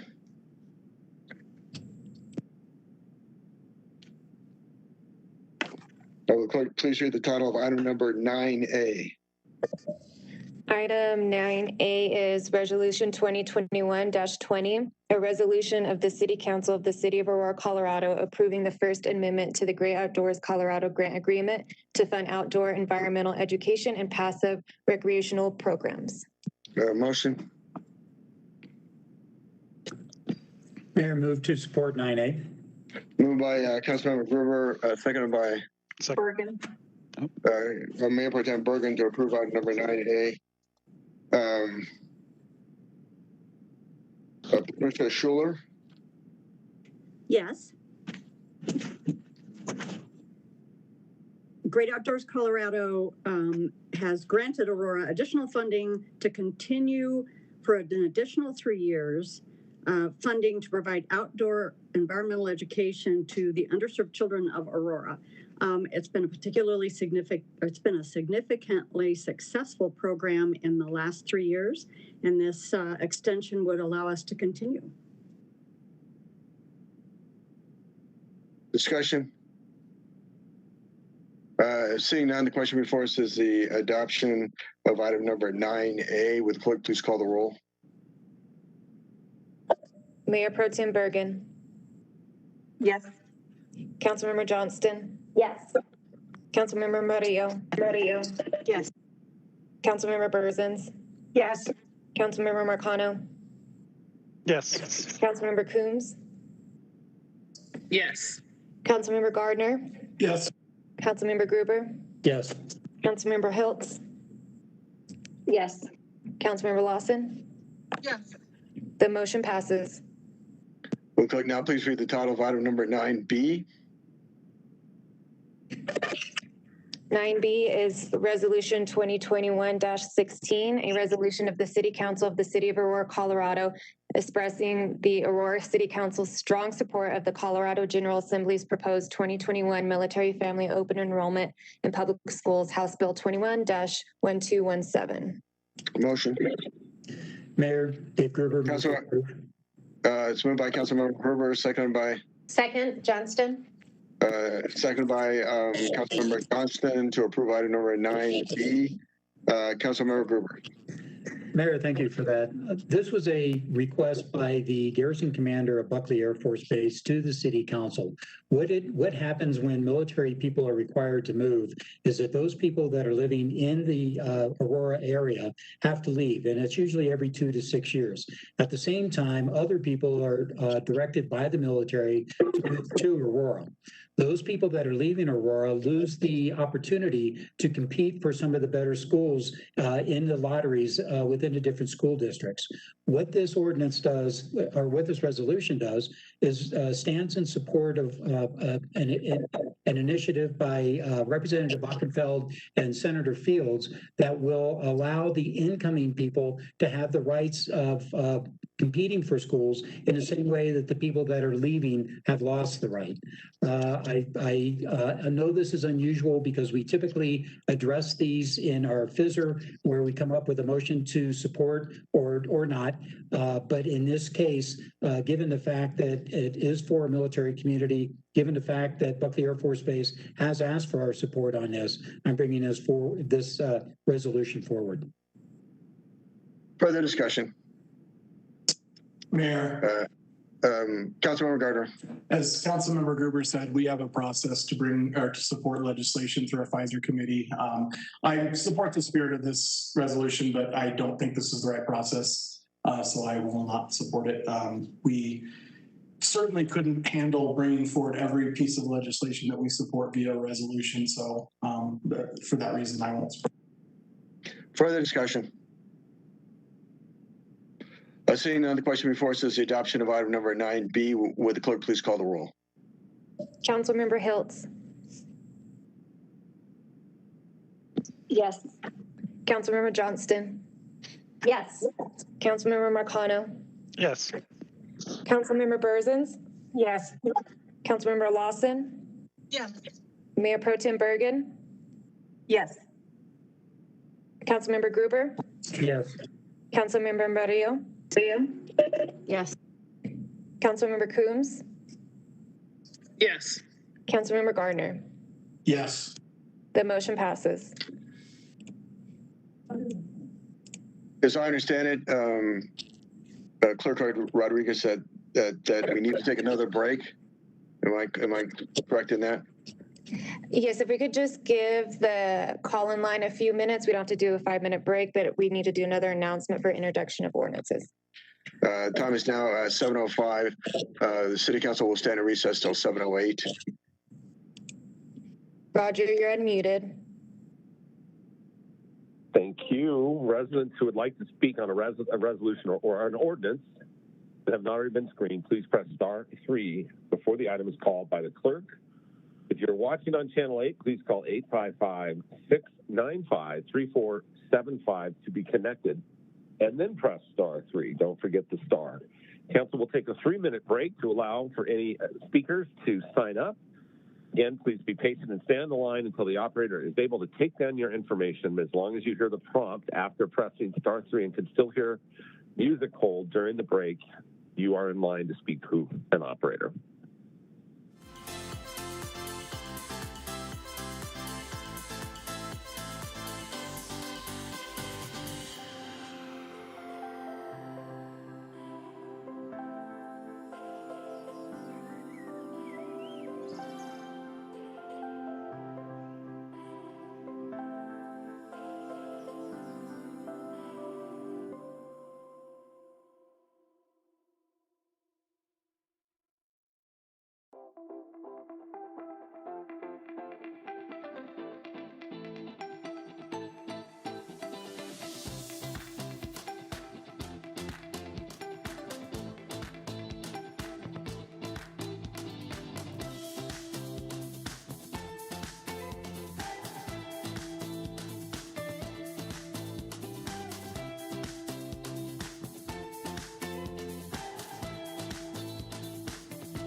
Back in session.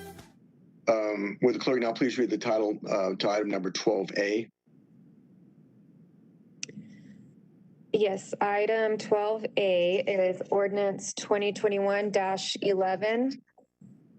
An ordinance authorizing the issuance and sale by the city of Aurora, Colorado, acting by and through its utility enterprise of first lien water revenue refunding and improvement bonds in one or more series in an aggregate principal amount not to exceed $539 million for the purpose of financing and refinancing in whole or in part the cost of additions and improvements to the water system operated by the utility enterprise, pledging certain funds and revenues of the enterprise to the payment of such bonds, prescribing the form of such bonds, and providing other details in connection therewith.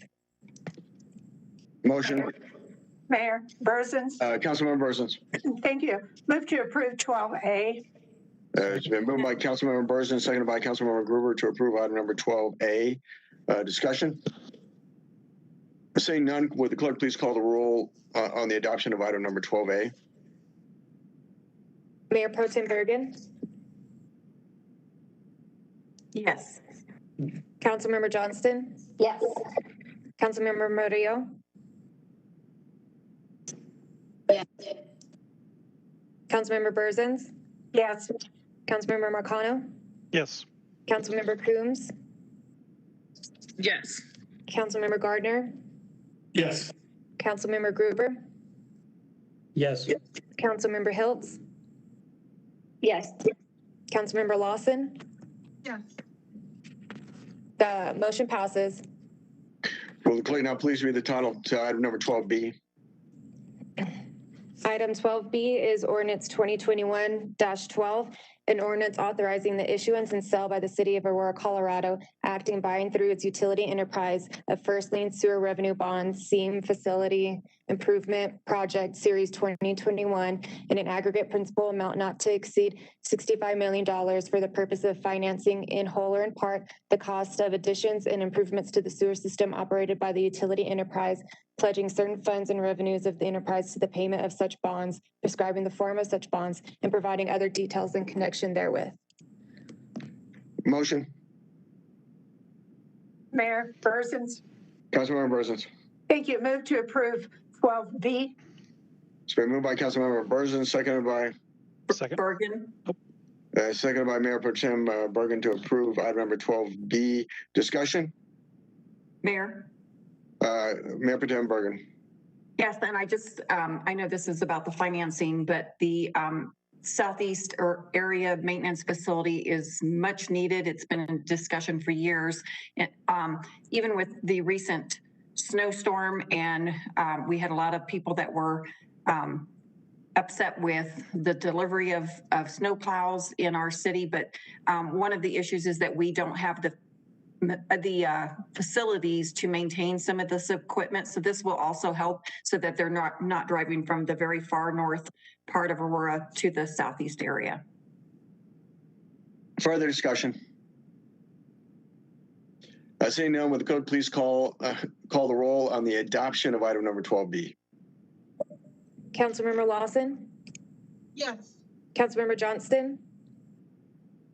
Yes. Mayor Pro Tem Bergen? Yes. Councilmember Burzins? Yes. Councilmember Coombs?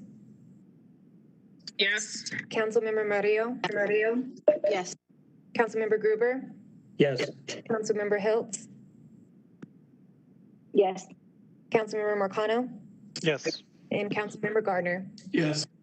The motion passes. Will the clerk now please read the title to item number 13A? Item 13A is finalizing of ordinances for the lobbyist registration ordinance, ordinance 2021-08, and ordinance of the city code of the city of Aurora, Colorado, adding Article 9 to Chapter 2 of the city code pertaining to the regulation of lobbyists. Mayor? Motion. Mayor? Councilmember Lawson. Move to approve 13A. Been moved by Councilmember Lawson, seconded by. Second.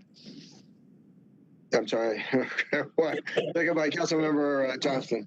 Boy, it's like a nanosecond there. To approve item number 13A. Discussion. Seeing none, would the clerk please call the roll? Councilmember Johnston? Yes. Councilmember Gruber? Yes. Councilmember Murillo? Yes. Councilmember Hiltz? Yes. Councilmember Gardner? Yes. Mayor Pro Tem Bergen? Yes. Councilmember Burzins? No. Councilmember Lawson? Yes. Councilmember Marcano?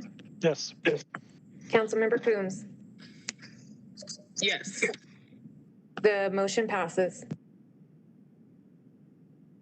Clerk, now please read the title to item number 13B. Item 13B is also finalizing of ordinances for the menstrual care product sales tax exemption, ordinance 2021-09, an ordinance of the City Council of the City of Aurora, Colorado, amending Article 2 of Section 130 of the City Code relating to exempting menstrual care products from sales and use tax. Mayor. Motion. Councilmember Hiltz. Hiltz. Motion to approve. It's been moved by Councilmember Hiltz, seconded by.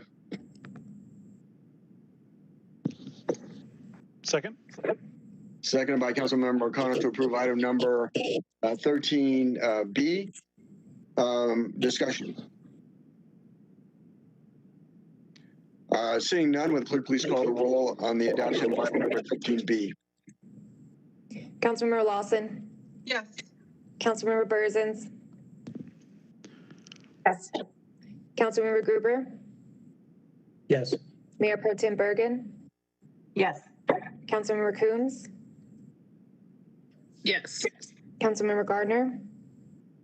Yes. Councilmember Johnston? Yes. Councilmember Hiltz? Yes. Councilmember Murillo? Yes. Councilmember Marcano? Yes. The motion passes. Clerk, now please read the title to item number 16A.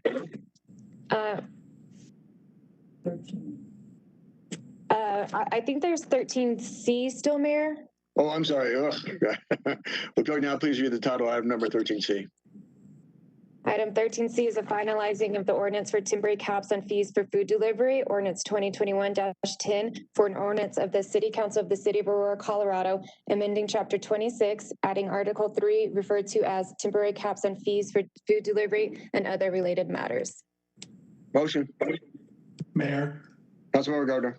motion to approve item 13C. Moved by Councilmember Gardner, seconded by Dave Gruber. Seconded by Councilmember Gruber to approve item number 13C. Discussion. Mayor, Councilmember Gardner. this morning I sent an email to council outlining a proposed amendment. Currently, section 2 reads, the ordinance shall expire on June 30th, 2021, or when public health orders allow restaurants to have 100% unrestricted capacity, whichever is sooner.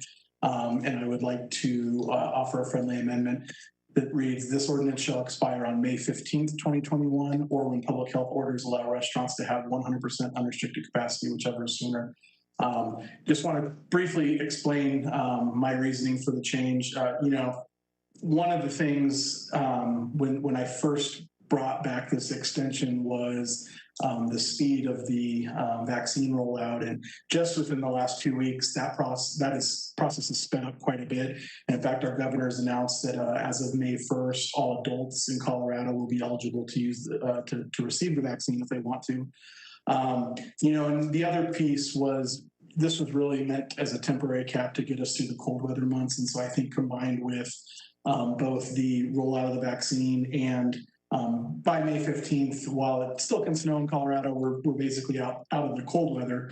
I think that that's reasonable because, at the end of the day, I want to get uninvolved between a private business transaction as quickly as possible. That being said, I do think we've helped a lot of restaurants with this ordinance. Some of the data that I've received from the Colorado Restaurant Association shows that restaurants have seen an increase in their deliveries, some probably related to this and some just from the pandemic in general, but I do think it's been helpful. So I would like to offer that amendment. Mayor, second. By Councilmember Gruber. Will the clerk please call the roll on the Gardner amendment? Councilmember Johnston? Yes. Councilmember Marcano? Yes. Councilmember Berzins? Yes.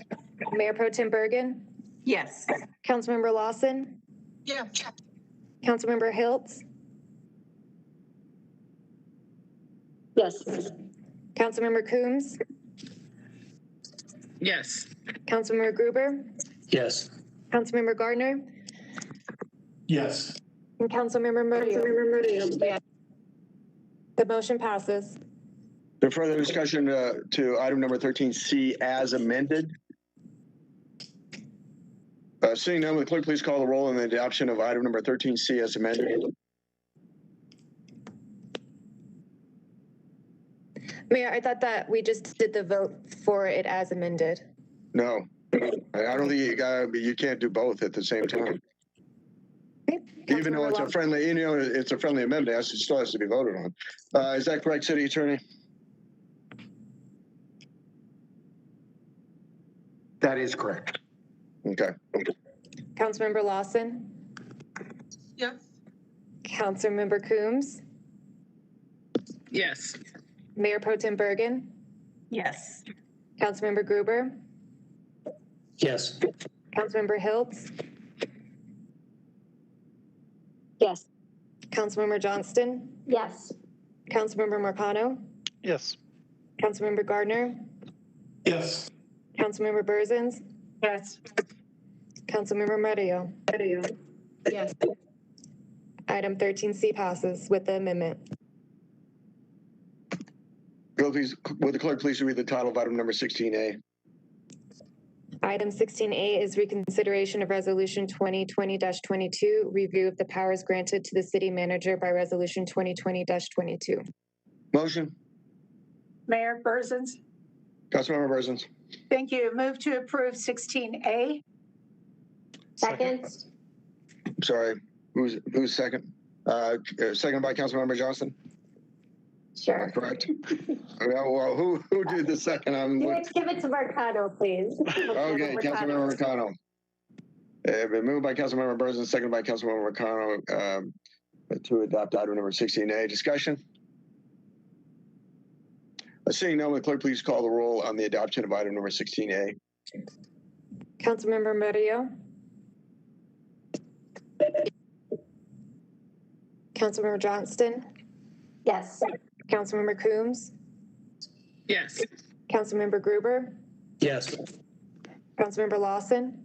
Yes. Councilmember Hiltz. Oops, sorry, double muted. Yes. Councilmember Gardner. Yes. Mayor Pro Tem Bergen. Yes. Councilmember Marcano. Yes. Councilmember Burzens. Yes. The motion passes. No report by the mayor, but item number 18A, 1, Planning and Zoning Commission interview process, Clerk Rodriguez. Yes, Mayor. I'm sharing the screen right now. This is the most updated version of the rankings from council members. So what we need to do today is figure out how many individuals you would like to interview and which ones you would like to interview on the April 5th study session. Discussion. Mayor? I'm sorry, Mayor Pro Tem. I would recommend that we interview the first 4. Okay, for further discussion. Mayor. Councilmember Gardner.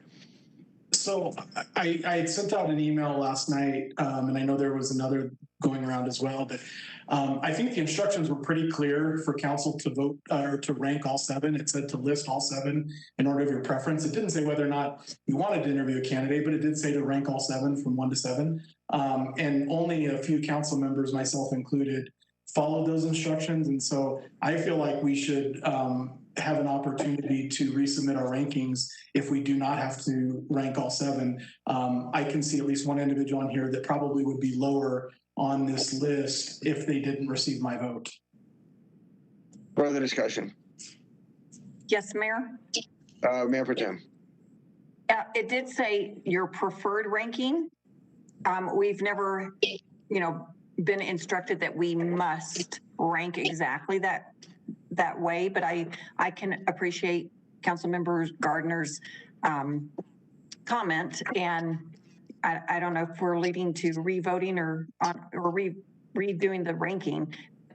It doesn't mean just because it says please rank them in your preference that we were forced to rank all of them. Mayor, Councilmember Hills. Councilmember Hills. Thank you. I also ranked all 7 and would not like points to go if we're not going to be doing that. I pulled up the email. It says to list the applicants in preferred order from 1 to 7.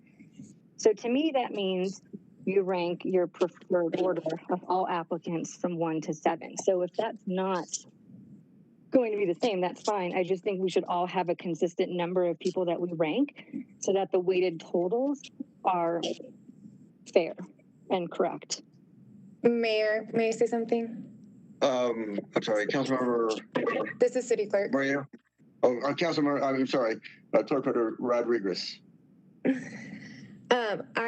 It did say to list it from 1 to 7. This is the same rankings that we did for the Civil Service Commission, and everybody did their 1 through 6 on there.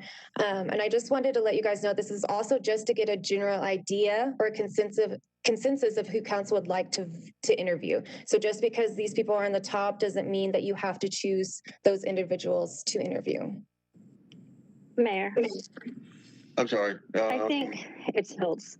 And I appreciate that. I think that the applicants deserve some consistency in the process, and that's on us for not being consistent. But okay, there are people who, I mean, if you look at some people rank 2, some 3, 4, 7, and at any one of those variations, if you dropped 1 or 2 people or added 1 or 2 people, it changes the outcome drastically. So I just would like to see us consistently rank 3, 4, 5, 6, 7, whatever we decide. Okay, I will entertain a motion. Those rankings are. I would like to move to resubmit rankings for 1 through 7. Okay, I will entertain a motion. I don't know where I get this feedback. That was my motion. Sorry. Is your motion is to interview all 7? No. My motion is to resubmit the rankings in order of 1 to 7. Mayor, I have a point of order related to that. Councilmember Combs. There's at least one individual that very clearly is not eligible due to not having been a resident and registered elector of the city for a full year. So I would recommend that we not include that person in our rankings. You have to do check. Okay, so I tell you what I want to. Let's give me a motion. First of all, let me defer that question, the Coombs question, to the clerk in terms of residency requirement. Yes, our city clerk's office does check their voting records to make sure that their address and that they are a registered voter of the Secretary of State. And each one of the applicants did meet those requirements. Mayor. Councilmember Coombs. One of the applicants listed their time of residence in the city of Aurora as 10 months on their application. Clerk, does that disqualify them? Yes, it does. I have a question about that. Question? Mayor? What's that? Mayor Pro Tem. Yeah. Well, because this is taking so long, so was that residency before? Yeah. I mean, do we count this month and next month? Is there any objection to allowing the clerk to decide that issue and to make a decision absent this meeting? Mayor. Is there any objection? Mayor. Councilmember Hiltz. No, and I would like to just amend my motion to rank all candidates who are eligible in the order of 1 to whatever that end number is of eligible candidates, 6 or 7. Okay, is the amendment clear to everybody? Yes, I have a question. We're going to go. Is there a second to the amendment? I'm sorry, who seconded? Johnston. So it's been seconded by Councilmember Johnston. Discussion. Yes. Mayor Pro Tem. Is the city clerk's office going to do any kind of background checking, or because we had that last situation? Clerk Rodriguez. We are not planning right now to do any background check. We don't have procedures in order right now. And so we've been speaking with the HR department to try to see what we can do, and with the city attorney's office to figure out going forward how to do that. Further discussion to the Hiltz amendment. Mayor. Motion. Seeing none. Mayor. The question. Oh, this feedback. Mayor, I think Councilmember Murillo.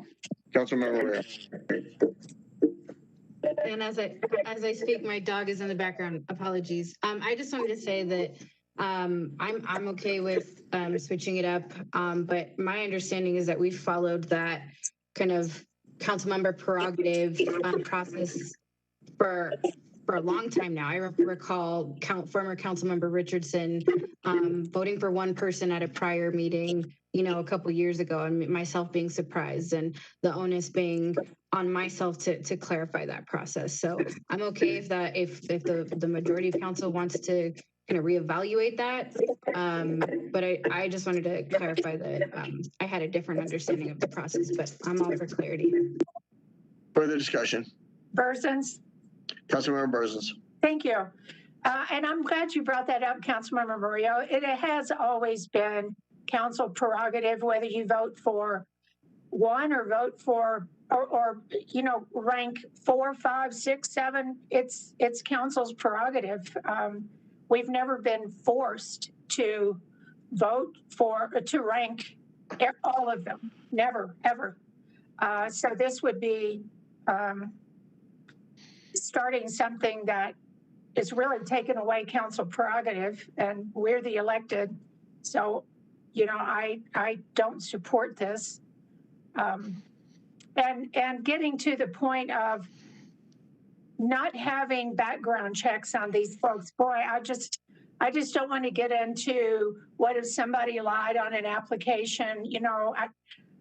I think in order to be transparent, we need to have these folks checked, and whether it's by HR or whatever, I certainly don't want us to get into the situation that we did before. So I'm pretty nervous, very anxious about ranking folks until they're checked, because from what happened last time. Further discussion. Mayor. Councilmember O'Connell.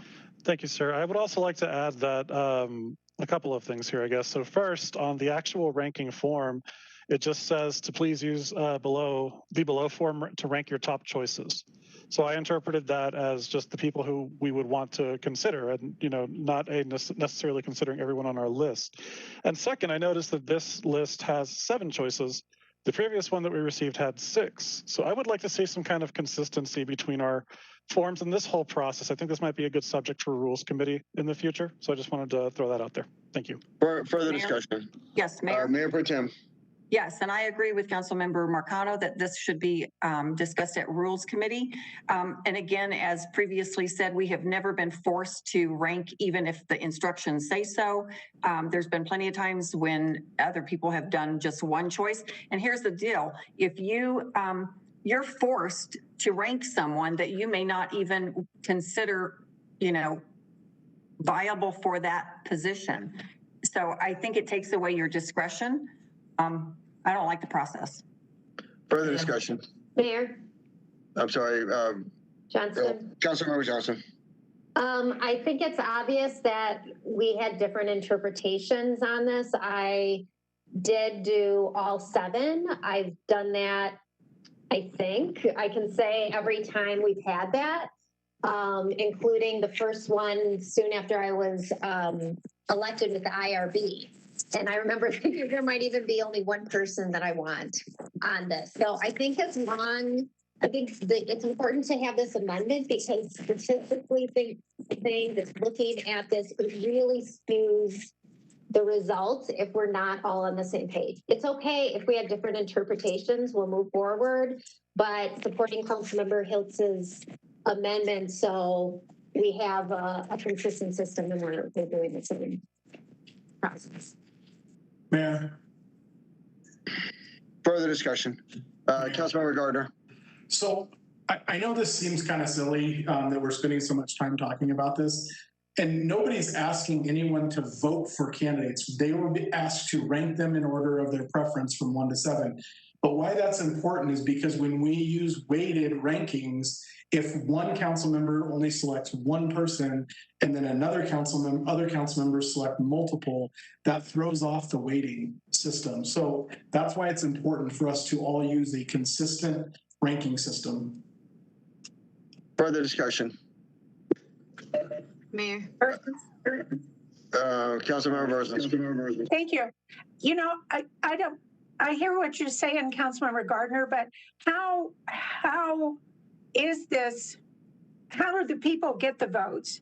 And honestly, that was the first question. Second question is, if you see 3 people that you absolutely think that they are not qualified, how do you rank all 3 of those as your number 7s?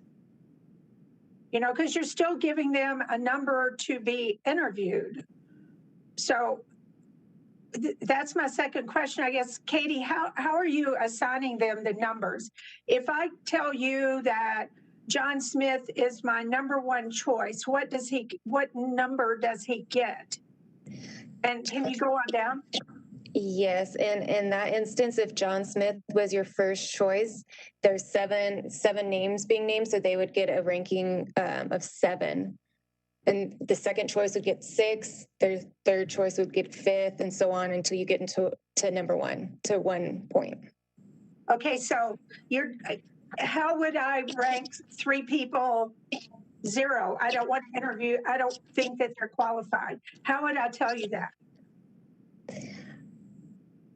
I believe that's the discussion that we're having right now, is to see if moving forward we want to have you guys rank everybody no matter what, or only rank your top 3 choices, specific choices. Whatever council would like to do more moving forward, the city clerk's office will implement that.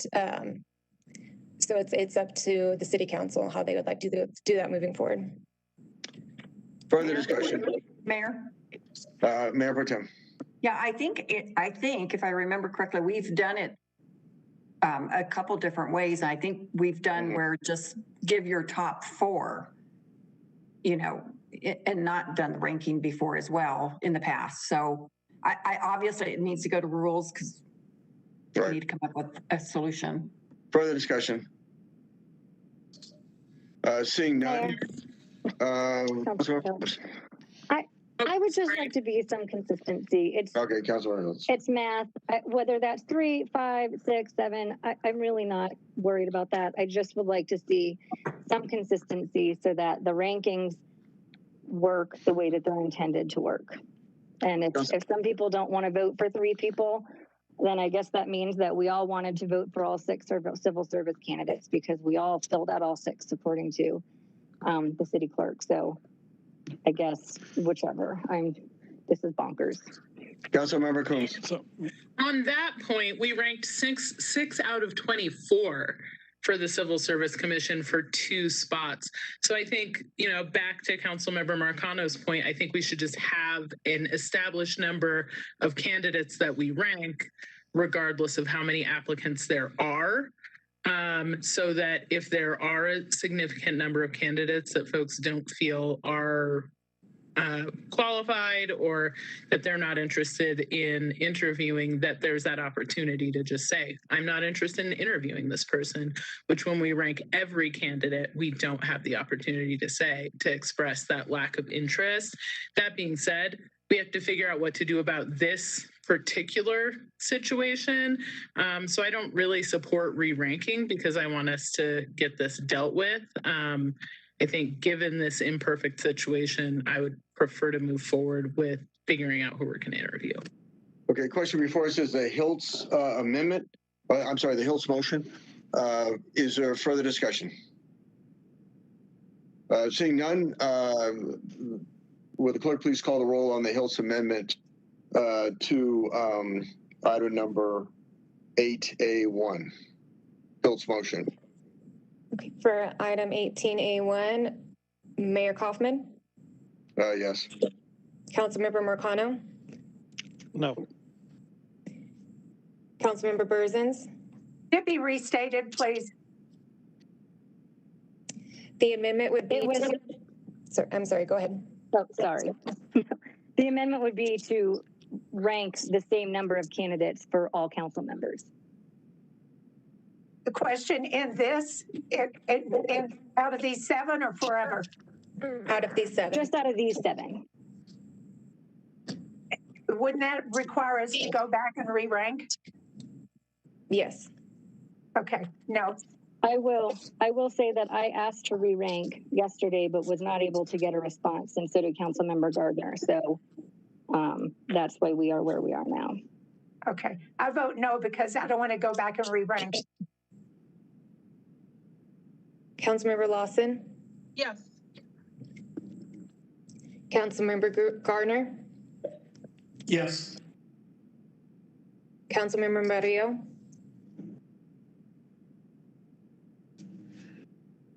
Councilmember Murillo?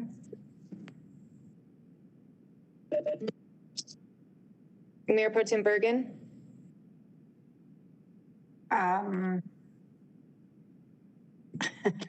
I guess I'm going to say no, just because I think we need to interview 4 people. Councilmember Gruber? No. Councilmember Hiltz, Yes. Councilmember Coombs, No. Councilmember Johnston. Yes. Okay, the motion passes to re-rank the candidates. Reports by the council. Councilmember Lawson. Mayor, the first thing I want to say is I want to give my thoughts and condolences to our city of Boulder and the families. I don't know what the latest update is, but I just want to make sure that we're in jurisdictions and cities, and just give my thoughts and condolences to that city and to those families. Also, my condolences and thoughts as well to the city of Atlanta. I think that was a terrible situation as well, and I think that we need to learn from that as well. So giving NLC, I don't have an update for NLC. I don't have an update for CML. For the Pfizer, the state update, the Polis administration has released a draft plan to update the state's dial system. The draft plan, which will go into effect on Wednesday, will loosen restrictions at lower levels of the state's dial system and make it easier for counties to reach them. This includes plans to ease the statewide mask mandate in 2 weeks and turn control of most public health orders to local government in mid-April. The state budget forecast was released on Friday. Nonpartisan economists from the Colorado Legislative Council projects the state will have an additional $5.3 billion for the next fiscal year. This comes after state budget writers cut $3.3 billion during the last fiscal year. As far as RTD Reimagine, we had our meeting last Thursday. As I expressed last year on RTD, Reimagine RTD, we were talking about the system optimization plan going forward for this final year. We're going to actually be talking about the mobility plan for the future. So that's what we were discussing, and that's what we're going to move forward on. RTD has proposed a lot of service changes that have been released. There has been changes to Route 15, the Route 15 East Colfax, the Route 2020 Avenue, the Route 169L to Buckley Road in Denver Airport, and the Route 483 Parker Road in Lincoln Avenue. And Mayor, instead of just reading all of the changes, I will send this report out to council, and then you can put it out to your social media, et cetera. The Civic Engagement Academy will start on April 8th. So far, we've gotten a lot of people who will be attending. So the applications will be, the final application that will receive the applications is on April 1st. If you would like to participate, please go to aurora.gov/Citizens Academy. And Mayor, that's all of my reports for this evening. Councilmember Gruber. Thank you, Mayor. I just wanted to mention that there's been a lot of discussion about creating an inland port south of the Denver airport within Adams County, Aurora, and surrounding jurisdictions. There'll be more talk about that at the PED, Planning and Economic Development meeting. That's all I have.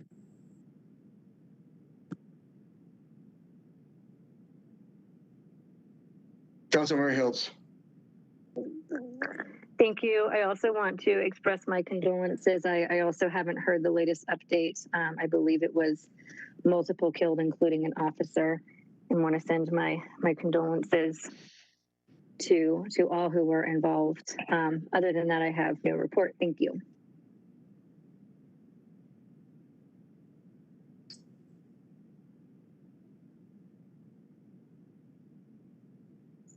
Councilmember Gardner. No report. Councilmember Murillo. Thanks, Mayor. Yes, thanks for the opportunity to share some time to send our condolences to our neighbors in Boulder. Just read a couple headlines, and I think two too real, too painfully, us in Aurora know, the impacts of mass shootings. So, my heart goes out to the community, and, however we can be supportive, I hope we can reach out and show our support. I wanted to share Third Culture Bakery is fundraising for a safety and alarm kit initiatives to protect the AAPI elders. If you all are interested in donating, I think it's about $8 a kit. They had requested, and I'm making an ask to see if we might be able to do something on the council level. But if individually folks would like to support a small business and their efforts of supporting the community. Councilmember Lawson mentioned what happened in Atlanta, and I think it's a little timely to kind of bring that up as well. So wanted to elevate her comments there. And then lastly, I have a town hall this Thursday at 6 p.m. And we'll be debriefing. We had a community walk. It was social distance.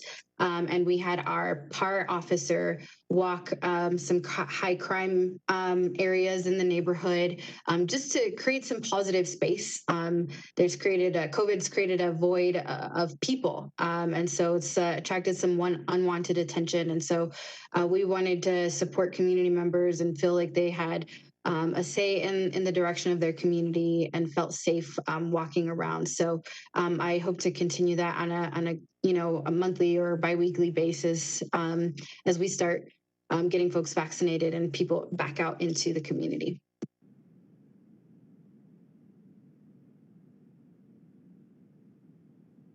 Mayor, you're muted. I was looking at the story in the Denver Post, and it looks like, and this was updated 4 hours ago, but it looks like there are 6 people known dead, and there could be more. And what a horrible tragedy. And I regret not, being really aware of it when we started this meeting. But let's take a moment of silence right now, if we could, for this horrible mass shooting that took place in our state, in Boulder, Colorado, if we could.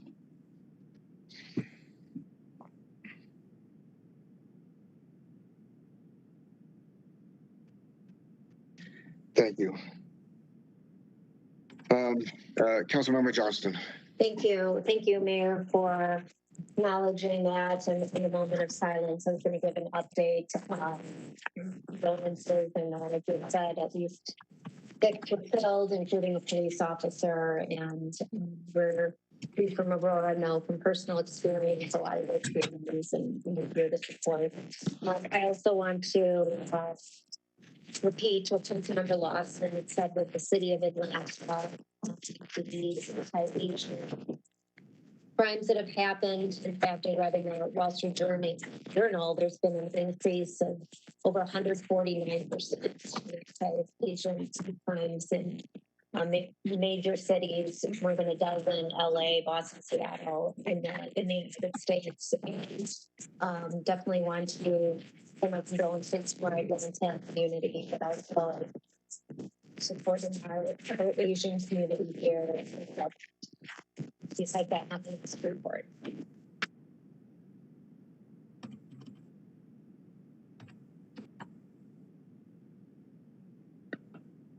Councilmember Burzins. Thank you, Mayor. First off, I would like to announce my Ward 3 meeting coming up April 14th. It will be on the WebEx, and you'll be able to get the link from the city website or my personal, my city Facebook. So you can join in, but remember, you must have WebEx on your computer in order to sign into WebEx. So I just wanted to say that.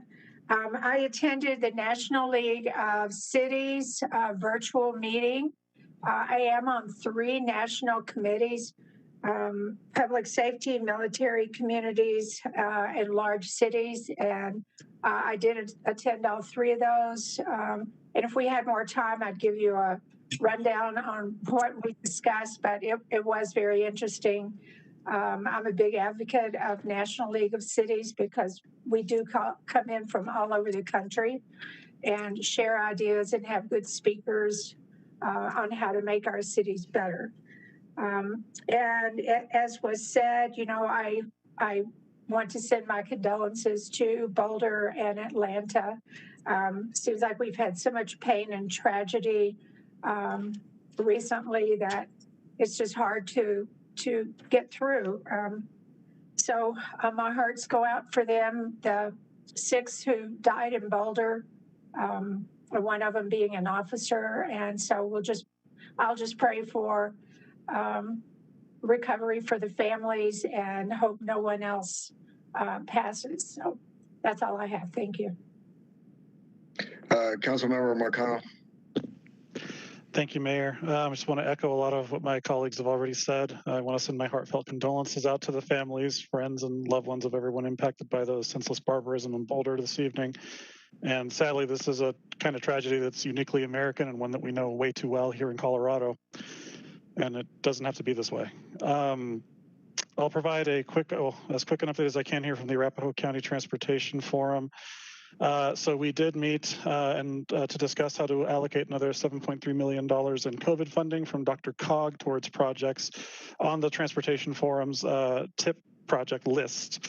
The good news is that we were able to reduce many matches, public match requirements, down as close to 20% as possible, which is going to hopefully, assuming DRCOG accepts our proposal, reduce the City of Aurora's commitment there to a little over the tune of about $3.5 million, which is pretty substantial and very exciting.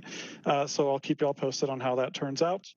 Our next Ward 4 meeting is going to be on Wednesday, April 14th at 6:30. We will still be digital via WebEx and Facebook Live. We'll be joined by Sergeant Thomas Graham to discuss motor vehicle break-ins in the city and throughout the region, get some general updates on city business, and have open Q&A at the end. Thank you, Mayor. Councilmember Coombs. Councilmember Coombs. I think you're muted. Sorry about that. I was just trying to get unmuted and it was taking me a second. So yes, first, my ward meeting will be on the 7th of April at 6:30 p.m.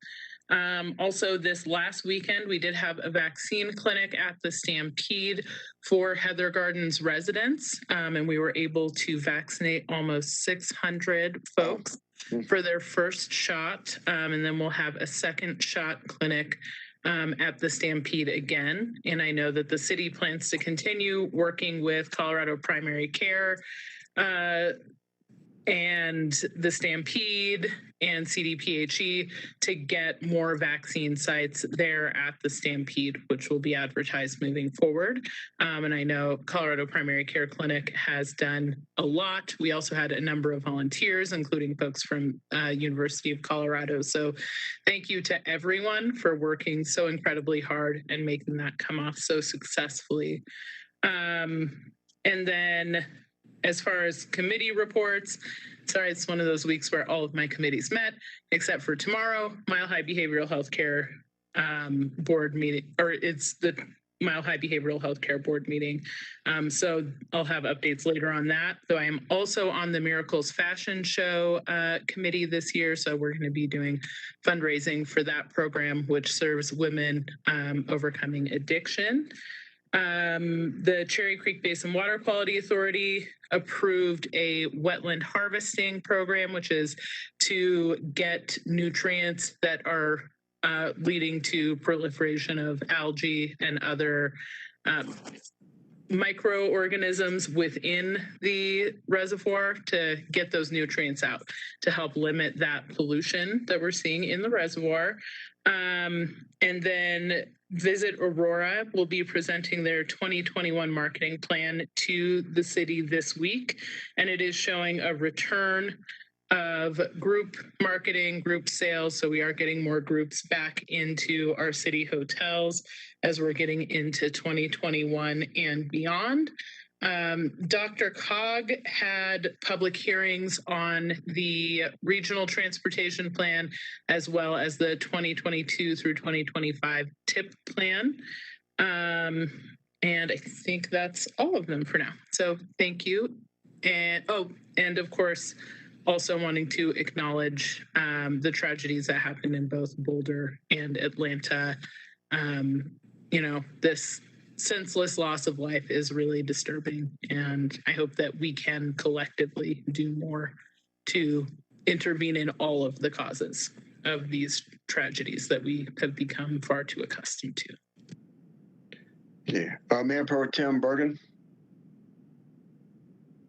Thank you, Mayor. And again, I want to echo the same sentiments, my sincere condolences to the city of Boulder and to the city of Atlanta. My prayers for the victims' families. It's really, really sad that this has happened. I do want to thank Madison Lingo, who's with the 18th Judicial. She is with the Sexual Assault Response Team. And I just tonight emailed all of council a flyer that you can share with your constituents. It's basically on educational sessions or topics regarding sexual assault and preventing it. And then lastly, my town hall is this Wednesday from 6 to 8. And we will have a presentation on the state of retail and site selection, which is important because a lot of my constituents think we can wave a magic wand and get, any kind of retail that we want. So this will be really interesting because he'll go through how we do or how developers and brokers choose site selection and retailers choose site selection. Public invited to be heard.